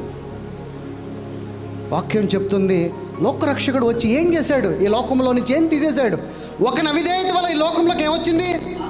పాపం వచ్చింది. ఒక విధేయత వల్ల ఏమేమి తీసేశాడు? ఈ లోకంలో పాపం తీసేశాడు. కానీ నువ్వు మళ్ళీ ఏమంటున్నావు? వెళ్ళి నేను పాపిని అంటున్నావు. అప్పుడు యేసుప్రభు అంటాడు ఇక నేను చేసిన ఒక్క క్రూసిఫైడ్కి విలువ ఏంటి? నేను పెట్టిన మరణానికి ఇక విలువేంటి? అది మీనింగ్లెస్. అంతే కదండి. ఇప్పుడు మీరే చేసిన తర్వాత కూడా స్టిల్ లేదు ఇంకా చేయలేదంటే మీరు చేసిన దానికి వృధా కదా. అదే యేసే అంటున్నాడు నేను ఎంత చేసినా కూడా వృధా. ఎందుకనంటే నువ్వు ఇంకా అర్థం చేసుకోకపోవటం వల్ల. అందుకే నీ మైండ్ని రెన్యూ చేసుకో. ఇక మీద నువ్వు పాపివి కాదు, నువ్వు స్వతంత్రుడివి అని. ఒకవేళ ఒకడొచ్చి చెప్తూ ఉంటాడు పద్దాక నువ్వు పాపివే అని. ఇక్కడ జరుగుతూ ఉంటుంది ఒక యుద్ధం. ప్రతి ఒక్కడి జీవితంలో ఒక యుద్ధం జరుగుతూ ఉంటుంది. ఎక్కడ జరిగితే యుద్ధం? మైండ్. యేసుప్రభు ఏం చెప్పాడు? ఏది రెన్యూ చేసుకోమన్నాడు? ఏది రూపాంతరం చేయమన్నాడు? నీ మైండ్ని, నీ ఆలోచనని ఇది తీసేసి నాది పెట్టుకో అన్నాడు. ఎందుకనంటే నీదుంటే నువ్వు పాపివే, నువ్వు మోసగాడివే, అబద్ధికుడివే. మరి అయినాక నేను పాపం ఆడుతున్నాను కదంటే నువ్వు బతికితే కదా పాపం ఆడటానికి. అర్థమవుతుందా? మరి దేవుడే కదా చెప్తుంది నువ్వు చచ్చిపోయావని. చచ్చిపోయినప్పుడు పాపం ఎలా ఆడతావు, అబద్ధం ఎలా ఆడతావు? కానీ నువ్వు బతికే ఉన్నావు అని నిన్ను జ్ఞాపకం చేసేది ఎవడంటే అపవాది. వాడు పక్కనే ఉంటాడు. అవ్వ చెవిలోకి ఏం చెప్పాడు? ఇలాగే ఊత్తా ఉంటాడు, లేదు ఆ పండు తిను అని. ఈరోజు మన మైండ్లో కూడా ఆడొచ్చేయని చెప్తూ ఉంటాడు, లేదు ఇది చెయ్యి అని, లేదు నువ్వు పాపి అని చెప్తూ ఉంటాడు, నీకు జ్ఞాపకం చేస్తూ ఉంటాడు. ఎఫెసీ పత్రికలో ఒక చోట అంటాడు, అసలు నీలో ఉన్న పాపమే పాపం చేయించింది కానీ నువ్వు పాపం చేయమంటున్నాడు. నువ్వు పాపం చేయాలంటే అసలు నువ్వు ముందు బతికి ఉండాలి కదరా. ఇప్పుడు అదేంటండి అలా మాట్లాడతారు? మనం బతికే ఉన్నాం, తింటున్నాం, రోజు లెగిస్తున్నాం. ఎస్, తండ్రి కుమార పరిశుద్ధాత్మ ఒకళ్ళ ముగ్గురా? ఒక్కరిగా కనపడే ముగ్గురు, ఒక్కరిగా కనపడే ముగ్గురు. అలాగే నువ్వు జీవిస్తున్నావు కానీ నీ శరీరంలో నువ్వు జీవిస్తున్నది నువ్వు కాదు, నువ్వు జీవిస్తున్నది దేవుని ఆత్మయే. అర్థమవుతుందా? ఎలాగ తండ్రి కుమార పరిశుద్ధాత్మ ముగ్గురుగా ఉండేవాళ్ళు ఒక్కరిగా ఉంటారు. నువ్వు నివసిస్తున్నది నీ శరీరంలో అయినప్పటికీ కానీ నువ్వు జీవిస్తున్నది నీ శరీరంలో కాదు, దేవుని ఆత్మగా. ఇది సత్యము. ఈ సత్యము కనుక నువ్వు తెలుసుకుంటే నువ్వు స్వతంత్రుడివి. అంటే నేను పాపిని కానన్నమాట, అంటే నేను ఎటువంటి పాపము చేయనన్నమాట, అంటే నేను ఎటువంటి పాపపు మాటలు మాట్లాడను అనమాట అనే ఒక గ్రహింపు నీలో. ఒకవేళ ఎవడన్నా వచ్చి నీ మైండ్లో చెప్తుంటే గెట్ అవుట్ ఫ్రమ్ నా మైండ్లోంచి వెళ్ళిపోరా, నేను ఆల్రెడీ రక్షణ పొంది ఉన్నాను, దేవుని యొక్క నీతిని పొందుకుని ఉన్నాను, నేను దేవుని యొక్క రక్తము ద్వారా రక్షింపబడిన వాడునే ఉన్నాను, ఇక మీదట నేను ఎన్నటికీ పాపిని కానని నా రాజు చెప్తున్నాడు, నా దేవుడే చెప్తున్నాడు. దేవుడే నువ్వు పాపివి కాదన్నప్పుడు నువ్వు ఎలా కండామినేషన్ చేసుకుంటావు పాపివని? ఇప్పుడు మనందరికీ అల్టిమేట్ ఎవరండి? ఎవరు అల్టిమేట్గా దేవుడే కదా. దేవుడి దగ్గరే కదా మనం వెళ్ళేది. మరి ఆయనే చెప్తున్నాడు కదా, మరి ఆయన చెప్పిన మాట నువ్వు ఎందుకు నమ్ము? ఆయన నిన్ను ఆశీర్వదిస్తానని నమ్ముతావు, ఆయన నిన్ను తోకగా కాదు రాజుగా ఉంచుతానని నమ్ముతావు. కానీ అరే బాబు నువ్వు పాపివి కాదంటే అందుకే అల్ప విశ్వాసము. నీకు నచ్చినది నువ్వు నమ్ముతున్నావు, నీకు నచ్చనిది నువ్వు నమ్మట్లా. ఎందుకనంటే నేను పొద్దున్న లేచిన కాడి నుంచి నాకు తెలుసో తెలుగు ఎక్కడో చోట పాపం చేస్తానే ఉంటావు అని నువ్వు అనుకుంటున్నావు. కానీ నీ ఆత్మ ఏం చెప్తుందంటే నీలో ఉన్న నేను నిన్ను పాపము చేయనివ్వను అంటున్నాడు. ఆయన ఆత్మగా జీవిస్తే పాపము చేయనివ్వను అంటున్నాడు. రైట్, ఇది అర్థం అవ్వాలంటే మీరు వాక్యాన్ని ప్రతిరోజు చదువుతూ అర్థం చేసుకుంటూ వాక్య లేఖనములు వింటూ ఉంటుంటే దేవుని యొక్క వాక్యం అర్థమవుతూ ఉండంటే మీలో ఉన్న ఆత్మీకమైన జీవితము పెరుగుతుంది. అప్పుడు వాక్యము అర్థమవుతూ వస్తుంది. ప్రతిరోజు వాక్యమును చదవాల్సిందే. చదవకపోతే మీరు దేవుని యొక్క సహవాసము కనుక మీలో లేకపోతే మీరు మీ యొక్క ఆత్మీకమైన జీవితంలో బలపడలేరు.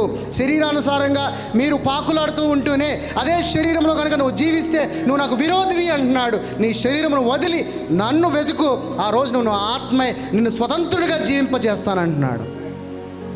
తెలుసుకున్నవాడు అదృష్టవంతుడు, తెలియనివాడు దురదృష్టవంతుడు. అంటే ఒకవేళ తెలుసుకోకపోతే నేను నరకానికి వెళ్ళిపోతానా? నో, పరలోక రాజ్యానికే వస్తావు. నువ్వు నా గురించి తెలుసుకోకపోతే నేను నరకంలో పడేస్తాను? నో, నరకంలో పడేయడు అసలు ఏ పిల్లవాడిని కూడా.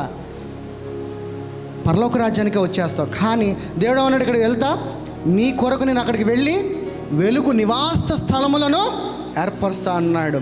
నువ్వు ఎంత విశ్వాసంగా దేవుల్లో బలపడితే ఆ యొక్క ఇల్లుని నువ్వు పొందుకునేవాడిలాగా ఉంటావు, మంచి పట్టణంలోకి వెళ్ళేవాడిలాగా ఉంటావు. కానీ ఇక్కడే నువ్వు ఇదే శరీరంలో జీవిస్తూ యథార్థవంతుడిగా కాకుండా ఆయన మహిమపరచకుండా జీవిస్తూ ఆయనని విశ్వాసం లేకుండా నువ్వు జీవించినప్పుడు దేవుడు అయినా కానీ నిన్ను ప్రేమించి తీసుకుంటాడు.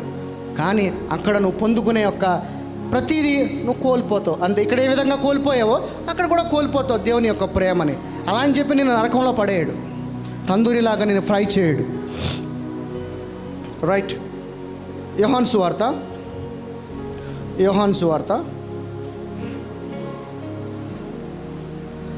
12:32.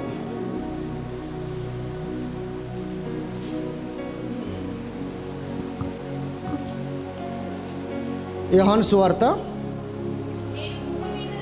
నేను భూమి మీద నుండి పైకెత్తబడిన ఎడల అందరినీ నా యొద్దకు ఆకర్షించుకుందునని చెప్పును. ఆకర్షణ అంటే ఏంటి? ఏంటమ్మా? గ్రావిటీ.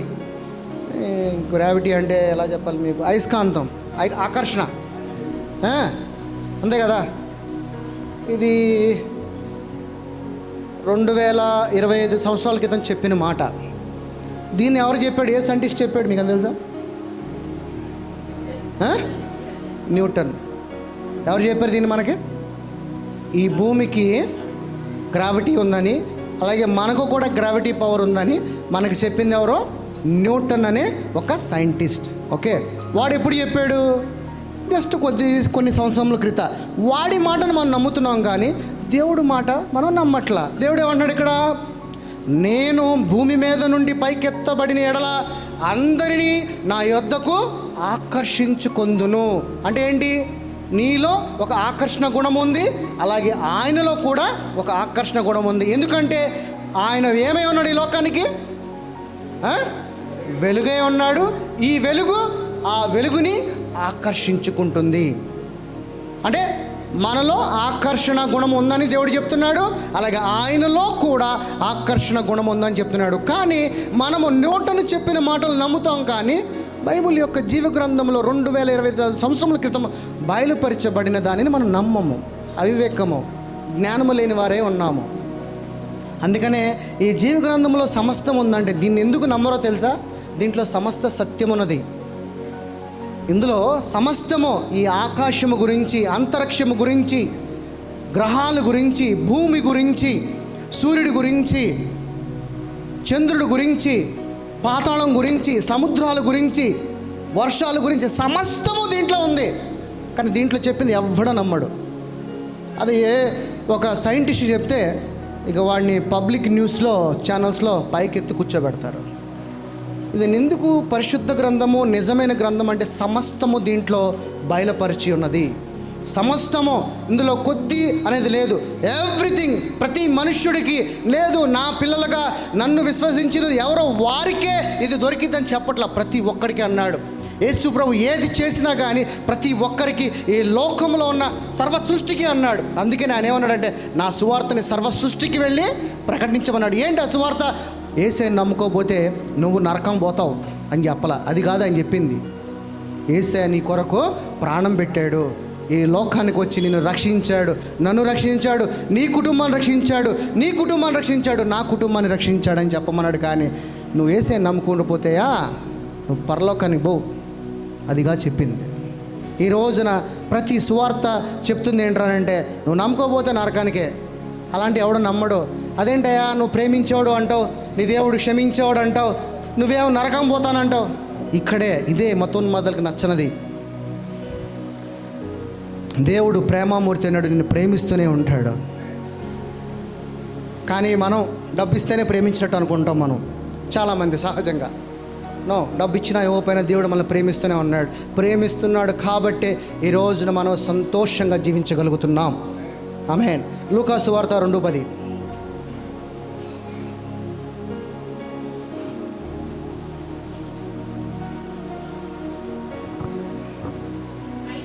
అయితే ఆ దూత ఏం చెప్తుందంట? భయపడుకుడి, ఇదిగో ప్రజలందరికీ కలుగుబోవు మహా సంతోషకరమైన సువార్తమానమును నేను మీకు తెలియజేయపరుచున్నాను. ఇక్కడ ఏమంటున్నాడు? ఇదిగో ప్రజలందరికీ, ఈ లోకంలో ఉన్న ప్రజలందరికీ కలుగుపో మహత్కరమైన సంతోషకరమైన శుభవార్త నేను మీకు తెలియజేయుచున్నాను. ఏంటిదనంటే, ఈ లోకానికి క్రీస్తు అనే రాజు వచ్చి ఈ లోకానికి రక్షకుడుగా మనలందరినీ కూడా కాపాడాడు. నేను చెప్పే ఇంటెన్షన్ అంతా ఏంటనంటే, ఈ రాజు అందరి రాజు కానీ కొందరి రాజు కాదు. ఈ రాజు ప్రతి ఒక్కరి కొరకి.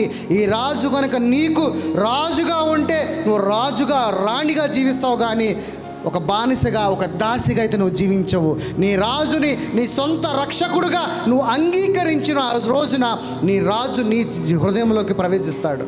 ఆయన జీవమై నిత్య జీవములోకి నిన్ను నడిపిస్తాడు. ఈ రాజుని కనుక నువ్వు నమ్ముకుంటే ప్రతి కోట గోడలను బద్దలు కొట్టే నీ అహంకారమైన దానిని, నీ గోడలను, నీ గోడ ఎలా ఉండాలంటే ప్రేమ గోడలాగా ఉండాలి. ఆ గోడను ఎవడ ముట్టుకున్నా కానీ ప్రేమతో, కరుణతో, జాలితో, దయతో వాడు ఆ యొక్క ప్రేమ స్వరూపము కలిగి, దేవుని యొక్క స్వరూపము అని చెప్పుకోవడం కాదు, దేవుని యొక్క స్వరూపమై ఉండాలి నువ్వు.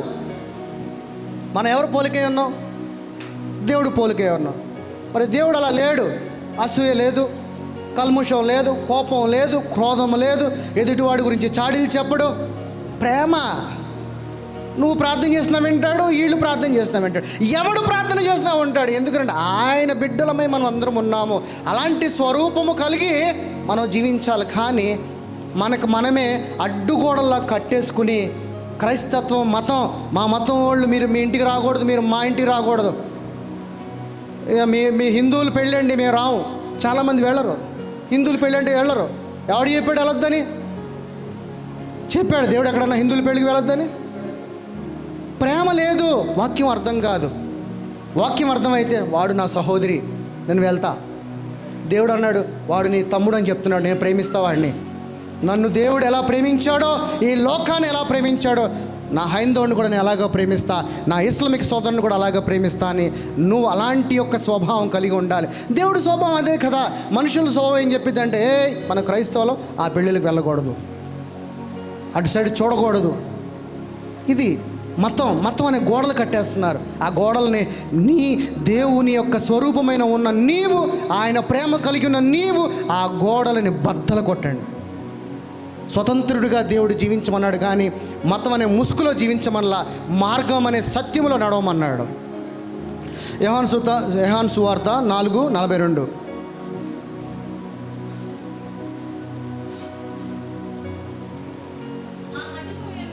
మా మట్టుకు మేము విని ఈయన నిజముగా లోక రక్షకుడునని తెలుసుకుని నమ్ముచున్నాము. ఈరోజు మీరు నమ్ముచున్నారా? మీ లోక రక్షకుడు ఎవరు? యేసయ్య. ఈ లోక రక్షకుడు యేసయ్య ఈ లోకంలో ఉన్న సర్వ మానవాళిని ఆయన రక్షించడానికి వచ్చాడు. ఆ సర్వ మానవాళిలో నువ్వు నేను మనమందరం ఉన్నాము. ఆయన ప్రేమ స్వరూపమై ఉన్నాడు కాబట్టి ఆయన యొక్క పోలికై, ఆయన యొక్క స్వరూపమై ఉన్నప్పుడు నీ నుండి కనపరచవలసింది ఎదుటివాడికి దేవుని యొక్క ప్రేమను, కానీ నీలో ఉన్న గర్వము, అహంకారము కాదు. దేవుడు ఏం చెప్తున్నాడంటే, మన కిందున్న పనిచేసే వారిని కూడా క్షమించాలి, ప్రేమించాలంటున్నాడు. వాడికి నీకు ఎటువంటి భేదం లేదంటున్నాడు. ఈ రోజున ఎంతమంది ఒక ఇంట్లో పనిచేసే వాళ్ళు పనివాడిగానే చూస్తారు, కానీ మనతో సమానమని చూడరు. కానీ దేవుడు ఏం చెప్తున్నాడు? నీతో సమానము అంటున్నాడు. అలాంటి యొక్క స్వరూపము నీలో కనపడాలి అని అంటే నువ్వు ఆత్మీయంగా బలపడాలి. నీలో వాక్యం ఉంటే ప్రేమ ఉంటుంది. నీలో వాక్యం అనేది ఉంటే తగ్గింపబడి ఉంటుంది. తగ్గింపబడిన వాడు ఏమై ఉంటాడు? హెచ్చింపబడిన వాడు తగ్గింపబడును. అహంకారం ఉన్నవాడు ఎంతగా హెచ్చింపబడతాడో వాడు తగ్గిపోతాడు. ఎంతసేపటికి తృప్తికరంగా నిన్ను వల్ల నీ పొరుగు వాడిని ప్రేమిస్తే వాడు తగ్గించుకున్నవాడు ఏమవుతాడంట? వాడు పైకి తీసుకెళ్తానంటున్నాడు. సో దేవుని యొక్క ఆత్మగా, దేవుని యొక్క కుమారుడు అనిపింపబడిన తర్వాత నీలో మార్పాటు, పశ్చాత్తాపము, రిపెంటెన్స్ అనేది జరగాలి, చూడాల్సిందే. అలా జరగలేని రోజున, నీలో రిపెంటెన్స్ అనేది కనపడిన రోజున నువ్వు నిజమైన క్రైస్తవుడివి కాదు, నువ్వు వేషధారి అవుతావు. కానీ వేషధారి వల్లే జీవించమాకు అని అంటున్నాడు. అల్ప విశ్వాసంతో జీవించమాకు, ప్రేమ కలిగి నన్ను అనుసరించు అంటున్నాడు. ఈరోజు అనుసరించటం అంటే ఏదో వాక్యం వినంగా బయటికి వెళ్ళంగానే మళ్ళీ లోకంలోనే, కానీ ఆయన యొక్క స్వరూపమయ్యే ఉండు బయట కూడా. ఆయన ఎక్కడున్నా కానీ ఒకటేలాగా ఉన్నాడు. రైట్. మొదటి యోహాను 4:14. మరియు తన తండ్రి కుమారుని లోకరక్షకుడుగా, లోకానికా లేకపోతే క్రైస్తవ లోకానికా లేకపోతే సర్వమానవాళి ఉన్న లోకానికా? సర్వమానవాళిగా ఉన్న లోకానికి రక్షకుడుగా ఉండుటకు పంపి ఉండుట మేము చూసి సాక్ష్యం ఇచ్చుచున్నాము. ఈ లోక రక్షకుడు సర్వమానవాళిని రక్షించడానికి ఈ లోకానికి వచ్చాడు. అందరి కొరకు వచ్చాడు. ప్రజలందరికీ రక్షకుడు, కానీ కొందరికైతే కానే కాదు. మొదటి తిమోతి 2:1-2. మొదటి తిమోతి 2:1-2. మనము సంపూర్ణ భక్తియు మాన్యతను కలిగి నెమ్మదిగాను సుఖముగాను బ్రతుకు నిమిత్తము అన్నిటికంటే ముఖ్యముగా మనుష్యులందరి కొరకును, రాజుల కొరకును, అధికారులందరి కొరకును విజ్ఞాపనముల ప్రార్థన యాచనలుగా కృతజ్ఞతాస్తుతులను చేయవలనని హెచ్చరించుచున్నాను. ఎవరి గురించి ప్రార్థన చేయమన్నాడు ఇక్కడ? నీ గురించి ప్రార్థన చేయమని చెప్పాడా? నీ గురించి ఏమన్నాడా? ఇక్కడ ఏమంటున్నాడు? మనుష్యులందరి కొరకు. ఈ మనుషుల్లో హిందూ ఉన్నాడుగా, ముస్లిం ఉన్నాడుగా, నువ్వు ఉన్నావు. అప్పుడు అందరి గురించి చేయమంటున్నాడు. దాని తర్వాత నిన్ను పరిపాలించే రాజుల కొరకును, అధికారులందరి కొరకును ఇంకేమంటున్నాడు? విజ్ఞాపనములు, ప్రార్థనలు, యాచనలు, కృతజ్ఞతాస్తుతులను చేయవలనని హెచ్చరించుచున్నాను. దేవుడే చెప్తున్నాడు, అందరి కొరకు ప్రార్థన చేయమంటున్నాడు, అందరి కొరకు విజ్ఞాపన చేయమంటున్నాడు. నిన్ను పరిపాలించే ఈ మా వార్డ్ నెంబర్ హిందూ అండి, నేను వాడి గురించి ఎందుకు ప్రార్థన? నో, అతను కూడా నీ సహోదరుడే. మేబీ వాడు హిందూ అయి ఉండొచ్చు. అతను అసత్యములో ఉన్నాడు, నువ్వు వెలుగు అనే సత్యములో ఉన్నావు. నిజము తెలిసిన వాడు కాబట్టి నీ చెయ్యి గురించి నువ్వు ప్రార్థన చేయి, నీ ఊరు గురించి నువ్వు ప్రార్థన చేయి, నీ రాష్ట్రం గురించి ప్రార్థన చేయి, నీ దేశం గురించి ప్రార్థన చేయి, నీ ఈ ప్రపంచంలో నీ ఉన్న అన్నదమ్ములందరి కొరకు ప్రార్థన చేయి. అందుకే ఉన్నాడు, మనుషులందరి కొరకు ప్రార్థన చేయమన్నాడు. నీ కుటుంబము, నీ పిల్లలు, నా సమస్యలు, నా కష్టము అనే కాదు, నా అల్లా మనందరికీ అన్నాడు. ఇలాగ నేను అందరి కొరకు వచ్చాను, అలాగే నువ్వు అందరి కొరకు కూడా ప్రార్థన చేయు, విజ్ఞాపన పరుడుగా జీవించాలి. అది నిజమైన దేవునికి ఇచ్చే మహిమ. రైట్. మలాకి 2:10. మలాకి గ్రంథము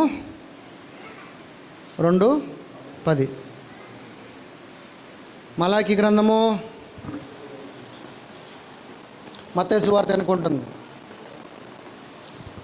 మనందరికీ తండ్రి ఒక్కడే కాడా? మనందరికీ అందరికీ అన్నాడా? కొందరికి అన్నాడా? అందరికీ ఎవరంట?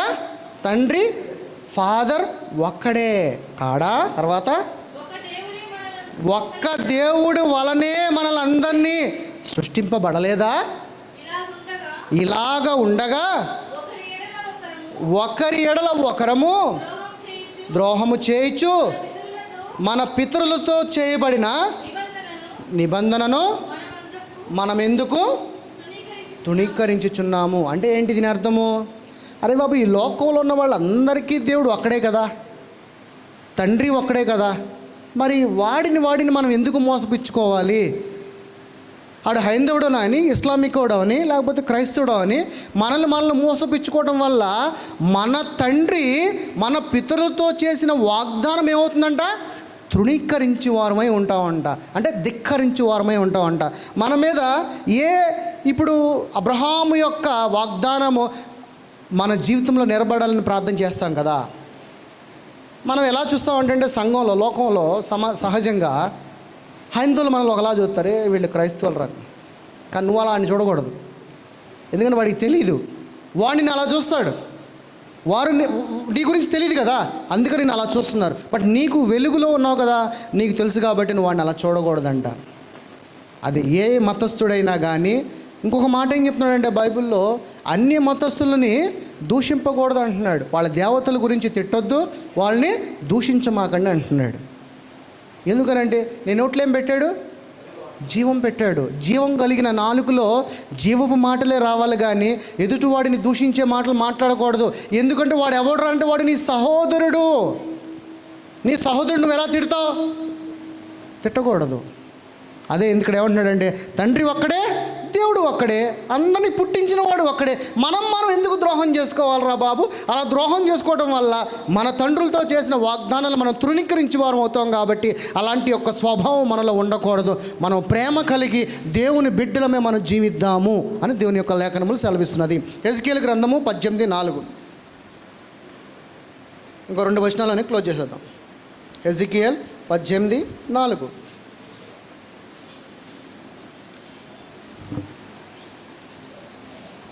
హెజ్కేలు గ్రంథం. మనుష్యులందరూ నా వశములోనే ఉన్నవారు, ఆయనలోనే ఉన్నవారు, తండ్రులేమి కుమారులేమి అందరూ నా వశములోనే ఉన్నారు, నాలోనే ఉన్నారు. నేను నీలో ఉన్నాను, నువ్వు నాలో ఉన్నావు. నా వశములోనే తండ్రులేమి కుమారులేమి సమస్త జనములు, మనుషులందరూ కూడా నాలోనే ఉన్నారు. తర్వాత పాపము చేయవాడెవడో వాడే మరణము నొందును. మరి ఇక్కడ పాపం చేయవాడెవడో? ఎవడైతే నేను పాపిని పాపిని పాపిని పాపిని కూడా వాడే మరణం పొందుతాడు. ఎందుకనంటే పాపం ఎక్కడుంటే కృప అక్కడ విస్తరిస్తుంది అని అంటున్నాడు. అది క్రొత్త నిబంధన. ఓకే, సో పాపిగా ఉన్నవాడు పాపంలోనే మరణిస్తాడంట. ఎందుకనంటే వాడు పాపం పనులు చేస్తూ ఉంటాడు కాబట్టి. పాపం అంటే ఏంటో తెలుసా? ఏంటి పాపం అంటే? శరీరము. నువ్వు కనుక నీ శరీరంలోనే జీవిస్తే ఏం పొందుకుంటావు నువ్వు? పాపము. పాపం అంటే ఏంటి? మరణము. అదే చెప్తున్నాడు. అందుకనే నిన్ను నీవు దేవునికి సమర్పించుకున్నప్పుడు ఏమంటాడంటే, ఈ శరీరాన్ని నేను మృతి చెందిస్తా, సజీవుడుగా నేను తిరిగి తీసుకుని వెళతా, అప్పుడు వరకు నువ్వు నా ఆత్మగా స్వతంత్రుడుగా జీవించు. అప్పుడేమవుద్ది? నీలో పాపం ఉండదు కాబట్టి నీవు మరణానికి వెళ్ళవు. ఇది ఆ వాక్య లేఖన సారాంశము. అందరూ ఆయన వశంలోంచి వచ్చిన వాళ్ళమే. మనకి తండ్రి వేరేవాడు లేడు, దేవుడు వేరేవాడు లేడు. ఒకడే దేవుడు, ఒకడే తండ్రి, ఒకటే విశ్వాసము. చాలామంది సంఘాలు ఏమంటారు? మీ విశ్వాసం మీది, మా విశ్వాసం మాది అంటారు. కరెక్ట్ వర్డా? ఇదేంటి? దేవుడు ఒకడే, తండ్రి ఒకడే, కుమారుడు ఒకటే, పరిశుద్ధాత్ముడా ఒకటే, విశ్వాసం కూడా ఒకటే. అదేంటి మీ విశ్వాసం ఇది, మా విశ్వాసం మాది అంటే? అవివేకి జ్ఞానము. ఒకటే విశ్వాసము. నువ్వు తప్పుదోవలు అనుసరిస్తున్నావు నా సహోదరి సహోదరుడా. ఒకవేళ స్టిల్ నువ్వు కూడా అలాంటి ఒక తప్పుదోవలో ఉంటే గనక సరైన మార్గంలోకి, నిజమైన సత్య మార్గంలోకి, యేసుక్రీస్తు మార్గంలోకి రావడానికి ప్రయత్నం చేయి. దేవుని యొక్క వాక్యానికి తలయొగ్గు. దేవుని యొక్క వాక్యము నీ హృదయంలో భద్రపరుచుకో. దేవుని యొక్క వాక్యము చెప్తుంది, ఈ లోకానికి నువ్వు వెలుగని, నేను వెలుగే ఉన్నాను, నా ద్వారా ఈ లోకానికి నువ్వు వెలుగై జీవించమన్నాడు. అంతేకాని నీ విశ్వాసము నా విశ్వాసం ఒకటే విశ్వాసం. మనం అందరము కూడా క్రీస్తు శరీరము కలిగిన వారమే. మనమందరము ఆయన శరీరమై అనేక అవయములు కలిపితే ఒక శరీరం ఎలా అవుతుందో, అన్ని డినామినేషన్స్ అందరు మనుషులు కలిపితే ఒక క్రైస్తు అవుతాడు. ఆ క్రైస్తు ఆ సంఘానికి, ఆ శరీరానికి ఏమై ఉన్నాడు? శిరస్సు అయి ఉన్నాడు, తల అయి ఉన్నాడు. నీ తల ఏం చెప్తే నీ శరీరం అలా ఊగాలి. రైట్. లాస్ట్ అపోస్తుల కార్యము 17:25.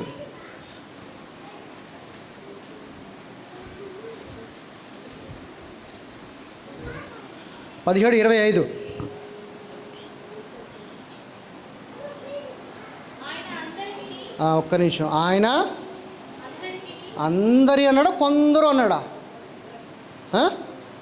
ఆయన అందరూ అన్నాడా, కొందరు అన్నాడండి? చూడండి వాక్యం. అందరూ అన్నాడు. ఏమి ఇచ్చాడండి? అందరికీ ఇచ్చాడు కదా జీవము. అంటే అప్పుడు ఎవరు? మన ఎదుటివారు ఎవరు? మన పిల్లలే, మన అన్నదమ్ములే, బయటి వారు కాదు. వారు ఇచ్చింది ఎవరు జీవం? వాళ్ళకి తండ్రే. మన తండ్రి, ఆయన తండ్రి ఒక్కడే. అదే వాక్యం చెప్తున్నది. మనందరికీ జీవమును ఊపిరిని, మనలోకి ఏ జీవాత్మని ఏం ఊదాడు? తన శ్వాసని ఊదాడు. అందుకే ఉన్నాడు ఇక్కడ ఊపిరిని అంటున్నాడు.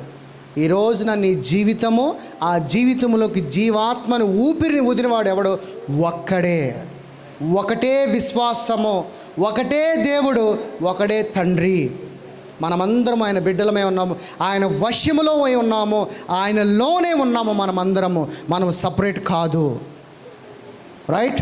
ఏదైనాను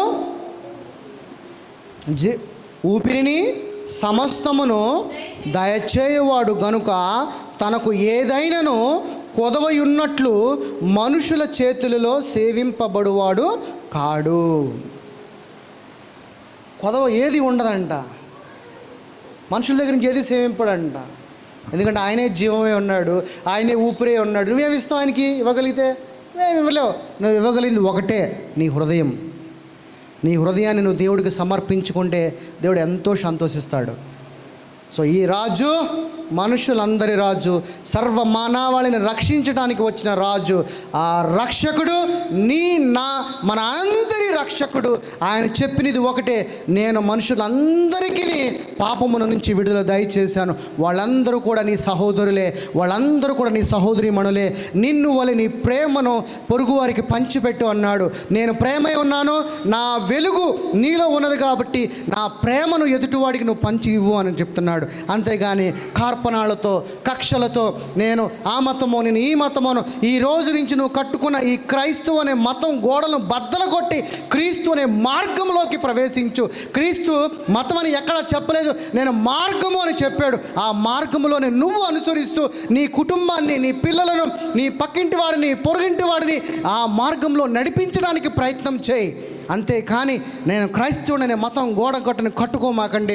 దేవుని యొక్క వాక్యం అలా చెప్పలేదు. దేవుని యొక్క వాక్యము నా కుమారుడా అన్నాడు. ఆయన కుమారుడులాగా, ఆయన వారసుడిలాగా జీవించు, ఆయన మహిమపరుస్తూ ఆయన కొరకే జీవించు, ఆయనలోనే జీవించు, ఆయన నిమిత్తమే జీవించు.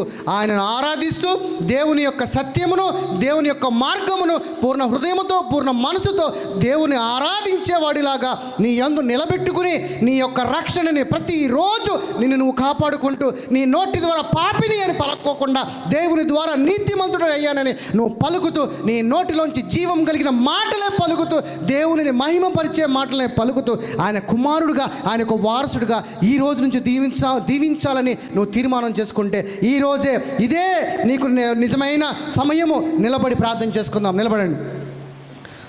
ప్రార్థన. ఈరోజు ప్రార్థనలో ఇంకా ఎక్కడైనా నీలో కొదవగా ఉన్నదా నీ విశ్వాసము? ఇంకా ఎక్కడైనా నీలో నీ రక్షణ కొదవగా ఉన్నదా? ఈరోజు నీ రక్షకుడు అడుగు, నీ రాజును అడుగు. నా రాజా, నాలో నా రక్షణను నిలిపయ్యా. నేను ఇంకా లోకం వైపు చూడకూడదయ్యా. లోకంలో ఉన్న వాటి కోసం వెంపర్లాడకూడదయ్యా. లోకంలో ఉన్న వాటి కోసం నేను పరిగెత్తకూడదయ్యా. ఇక మీదట నుంచి నాలో జీవించేవాడు నీవై ఉన్నావు తండ్రి. నాలో జీవించేవాడు నా యేసు తప్ప, నా రాజు తప్ప ఇక మీదట నుంచి నాలో జీవించేవాడు ఎవ్వడు కూడా కాదయ్యా అని నిన్ను నువ్వు తీర్మానం చేసుకుని, నీలో ఎక్కడ విశ్వాసము తగ్గి ఉంటే అక్కడి నుంచి ప్రారంభించు నీ ప్రార్థన. నీ కుటుంబం కృంగిపోయిందా? ప్రార్థన చేయి. నీ కుమారుడు నాశనం అయిపోతున్నాడా? ప్రార్థన చేయి. నీ కుటుంబంలో రోగం ఉన్నదా? ప్రార్థన చేయి. నీ కుటుంబంలో అప్పు ఉన్నదా? ప్రార్థన చేయి. నీ రాజు నిన్ను విమోచనకరుడిగా చేయటానికి, నిన్ను విడిపించడానికి నీ చెంతకు, నీలోకే, నీకు దగ్గరగా వచ్చి నీలోనే ఉన్నాడు. నువ్వు ఇంకా కళ్ళు తెరుచుకోకుండా లోకం అనే కను ఉప్పులతో కట్టుకున్నావు నా సహోదరి, సహోదరుడా. ఈరోజు నీ తండ్రిని ఒప్పుకో, యేసుగా నీ రక్షకుడిగా ఒప్పుకో, నీ రాజుగా ఒప్పుకో. రాజు ఎప్పుడు కూడా రాజుగానే జీవింపజేస్తాడు. ఒక పాపాత్ముడుగా నేను జీవింపచేయడు. నీ కొరకు నీ పాపాలకి ప్రాణం పెట్టాడు, వెల చెల్లించేశాడు. వెల చెల్లించినప్పటికీ ఇంకా వెల చెల్లించాలని వాడిగా ఇంకా నువ్వు జీవించమాకు నా సహోదరి, నా సహోదరుడా. నువ్వు పాపివి కాదు. ఈ రోజు నుంచి నీ నోటిలో నుంచి ఈ పాపం అనేది తీసివేశాయి. ఈ రోజు నుంచి నేను రక్షకుడిని, నేను రక్షించబడిన వాడిని, నీతిమంతుడిని అని నువ్వు తీర్మానం చేసుకో. ప్రార్థన చేయండి. ప్రార్థన అనేది చాలా గొప్పది. దేవుడితో మాట్లాడటం ప్రార్థన అంటే. నీలో ఎలాంటి సమస్య ఉన్నా నీ దేవుడు నీ మాటలు వినటానికి సిద్ధంగా ఉన్నాడు. నువ్వే నోరు ఇంకా విప్పట్లేదు నా సహోదరి, నా సహోదరుడా. నోరు తెరిచి దేవుని దగ్గర మొరపెట్టుకో. ఆపత్కాల దినములలో మొరపెట్టుకునే ప్రతి ప్రార్థనను నేను ఆశీర్వదిస్తా అన్నాడు. దేవుడు వాగ్దానము చేశాడంటే వాగ్దానాన్ని నిలబెట్టుకునే దేవుడు వాగ్దానపరుడే ఉన్నాడు. He is the promise God. ఆయన ప్రామిస్ చేస్తే అది నెరవేరుతుంది. మనుషుల మాటలకి విలువ లేదు, కానీ దేవుని యొక్క మాటలకు విలువన్నది. నా మాటలు ఎన్నటికీ గతించు అన్నాడు. ఆయన మాటలు నీ జీవితంలో నెరవేరబడే విధంగా దేవుని అడుగు. నేను నా తల్లి గర్భంలో రాకమునుపు తండ్రి నీ చెంత ఎలా ఉన్నానో, ఎలాంటి జ్ఞానము కలిగి ఉన్నానో, ఎలాంటి మహిమ కలిగి ఉన్నానో, ఆ మహిమను ఈ భూలోకం మీద ఉందా అలాంటి మహిమను నాకు దయచేయి నాయన. నేను జీవిస్తే ఒక నీ రాజుగానే జీవించాలి కానీ నాయన నా యందున్న ప్రతి సమస్యలను, ప్రతి బంధకములను, ప్రతి అనారోగ్యాలను యేసు నామములో గద్దిస్తున్నాను తండ్రి. నాయన ప్రతి అప్పును యేసు నామములో విడుదల దయచే ప్రభువా. నాయన నువ్వు విమోచనకారుడు అన్నావు, చెర నుంచి విడిపించడానికి వచ్చా అన్నావు నాయన. నా జీవితంలో ఉన్న ప్రతి చెర నుంచి నన్ను విడిపించు నాయన. తండ్రి నీ బిడ్డలమైన నువ్వు శాంతికరమై ఉన్నావు ప్రభువా. నాయన నీ శాంతికరుడుగా, సమాధానముతో నాయన నీ బిడ్డగా సంతోషముతో జీవించేవాడు లాగున నీ కృప నాకు దయచే ప్రభువా. నా బిడ్డలను రక్షించు నాయన, నా కుటుంబాన్ని రక్షించు నాయన, నా యొక్క పిల్లలను రక్షించు నాయన, నా మనవలను రక్షించు నాయన, ఈ సంఘాన్ని రక్షించు నాయన, ఈ యొక్క గ్రామాన్ని రక్షించు నాయన, ఈ యొక్క హౌస్ బేట్ని రక్షించు నాయన, ఈ కర్ణాటక రాష్ట్రాన్ని రక్షించు నాయన, ఈ దేశాన్ని రక్షించు నాయన. నీ బిడ్డలుగా నాయన మారు మనసు పొందిన ప్రతి బిడ్డను దర్శించు నాయన. ఇంకా ఈ వెలుగు సత్యములోకి రాలేని బిడ్డలను త్వరగా వెలుగు సత్యములోనికి తీసుకొచ్చేలాగున నీ కృపని నాయన మాకు తోడుగా ఉంచు ప్రభువా. నాయన ఇదిగో తండ్రి నాయన కూడి వచ్చిన బిడ్డలందరినీ దీవించు నాయన, ఆస్వాదించు నాయన. రాలేకపోయిన బిడ్డలను ప్రభువా నాయన వారిని కూడా దీవించు నాయన. నీ బిడ్డలు మళ్ళీ నాయన ఇక్కడి నుంచి వారి ఇంటికి చేరేంత వరకు కూడా వారి మార్గములంతలో కూడా తోడుగా ఉండండి ప్రభువా. నాయన ఎండ తీవ్రత నుంచి కాపాడు తండ్రి. నాయన ఎండలు బహుగా ఉన్నాయి ప్రభువా. తండ్రి నీకు వందనాలు చెల్లిస్తున్నాం ప్రభువా. నీ బిడ్డలను దీవించు, ఆస్వాదించు నాయన. వారి చేతులను 30 60 100 ఆస్వాదించు నాయన. ప్రభువా నీకు వందనాలు తండ్రి. ఏ జాబ్ చేస్తున్నారో ఆ జాబ్ను ఆస్వాదించు నాయన. మంచి నాయన శాలరీస్ హైక్ అయ్యేలాగా నీ కృపను సహాయం దయచే నాయన. ఏ చిరు వ్యాపారాలు చేస్తున్నారో వారి వ్యాపారాలని అభివృద్ధి పరిచేలాగా ఆశీర్వదించు నాయన. నాయన తండ్రి నీ బిడ్డలు ఏ పని చేసినా ఆ పనిలో సమృద్ధిని, అబండెన్స్ని దయచే ప్రభువా నీకు వందనాలు తండ్రి. నాయన నీ పిల్లలకు జ్ఞానమును దయచే ప్రభువా. జ్ఞానము లేని వారిగా ఉండకూడదు నాయన. నీకు వందనాలు తండ్రి. నాయన రేపు గుడ్ ఫ్రైడే, శనివారము, ఆదివారము జరగబోయే 3 దినముల నాయన ఒక రివెవల్గా, ఒక అద్భుతముగా, ఒక పండగ వాతావరణంలాగా ఆ 3 రోజులు కూడా నాయన నీకు మహిమ ఇచ్చే విధంగా ఈ సంఘములో ఉన్న వ్యక్తులందరూ కూడా ఉండేలాగున నీ కృపణ సహాయం దయచే. అనేకమైన ఆత్మలతో ఈ సంఘము నింపబడాలి తండ్రి. ఈ సంఘము ఇలా ఖాళీగా ఉండకూడదు తండ్రి. ఖాళీగా ఉంచే సంఘముగా కాకుండా తండ్రి నాయన ఇక్కడ నుంచి అనేకమైన ఆత్మలను పోగు చేసే సంఘముగా ఆస్వాదించమని అడుగుచున్నాం తండ్రి. నాయన ఇదిగో తండ్రి ఆ 3 రోజులు కూడా ఒక అద్భుతమైన నాయన విడుదలను నాయన కృపణ సహాయం దయచేయమని అడుగుచున్నాను నాయన. ఈ 3 రోజులు చేయటానికి కావలసిన ధనమును సమకూర్చండి ప్రభువా. ప్రతి అవసరతలో మీరు తోడుగా ఉండండి తండ్రి. నాయన ఇదిగో ప్రభువా ఏ అడ్డులు, ఏ ఆటంకాలు లేకుండా ఆ 3 రోజులు చల్లగా ఉండే వాతావరణం దయచే ప్రభువా. నాయన ఎండ తీవ్రత ఉండకుండా తండ్రి నీ బిడ్డలు తండ్రి నాయన కూర్చుని వాక్యాన్ని వినేలాగున నీ కృపని సహాయం దయచేయమని అడుగుచు ఈ సంఘాన్ని నడిపిస్తున్న మోజెస్ అయ్యని, వారి కుటుంబాన్ని మీరు దీవించండి, ఆశీర్వదించండి, బలపరచండి. వారి చేతులను తృప్తిపరిచే విధంగా, వారి హృదయాన్ని ఆనందింపజేసే విధంగా నాయన వారి కుటుంబాన్ని ఆస్వాదించండి తండ్రి. నాయన వీలైనంత త్వరగా తండ్రి వారి యొక్క ఇంటి నిర్మాణమును ప్రారంభించేలాగా నీ కృపని సహాయం దయచేయండి. అలాగే సంఘంలో ఉన్న నీ బిడ్డలు ఎవరైతే ఇల్లు లేని వారు ఉన్నారో వారి సొంత ఇల్లు కట్టుకునేలాగా నీ కృపని సహాయం దయచే ప్రభువా. ఎవరైతే ఇంకా పేదవారిగా ఉన్నారో వారు ధనవంతులవునుగాక క్రీస్తులో యేసు నామములో ప్రభువా. తండ్రి నీ బిడ్డలు లేని వారిగా అయితే ఉండకూడదు నాయన. ధనవంతులుగా ఎదుటివాడికి పెట్టేవారిగా ఉండాలి తండ్రి. ఆ విధంగా ఇక్కడున్న ప్రతి కుటుంబాన్ని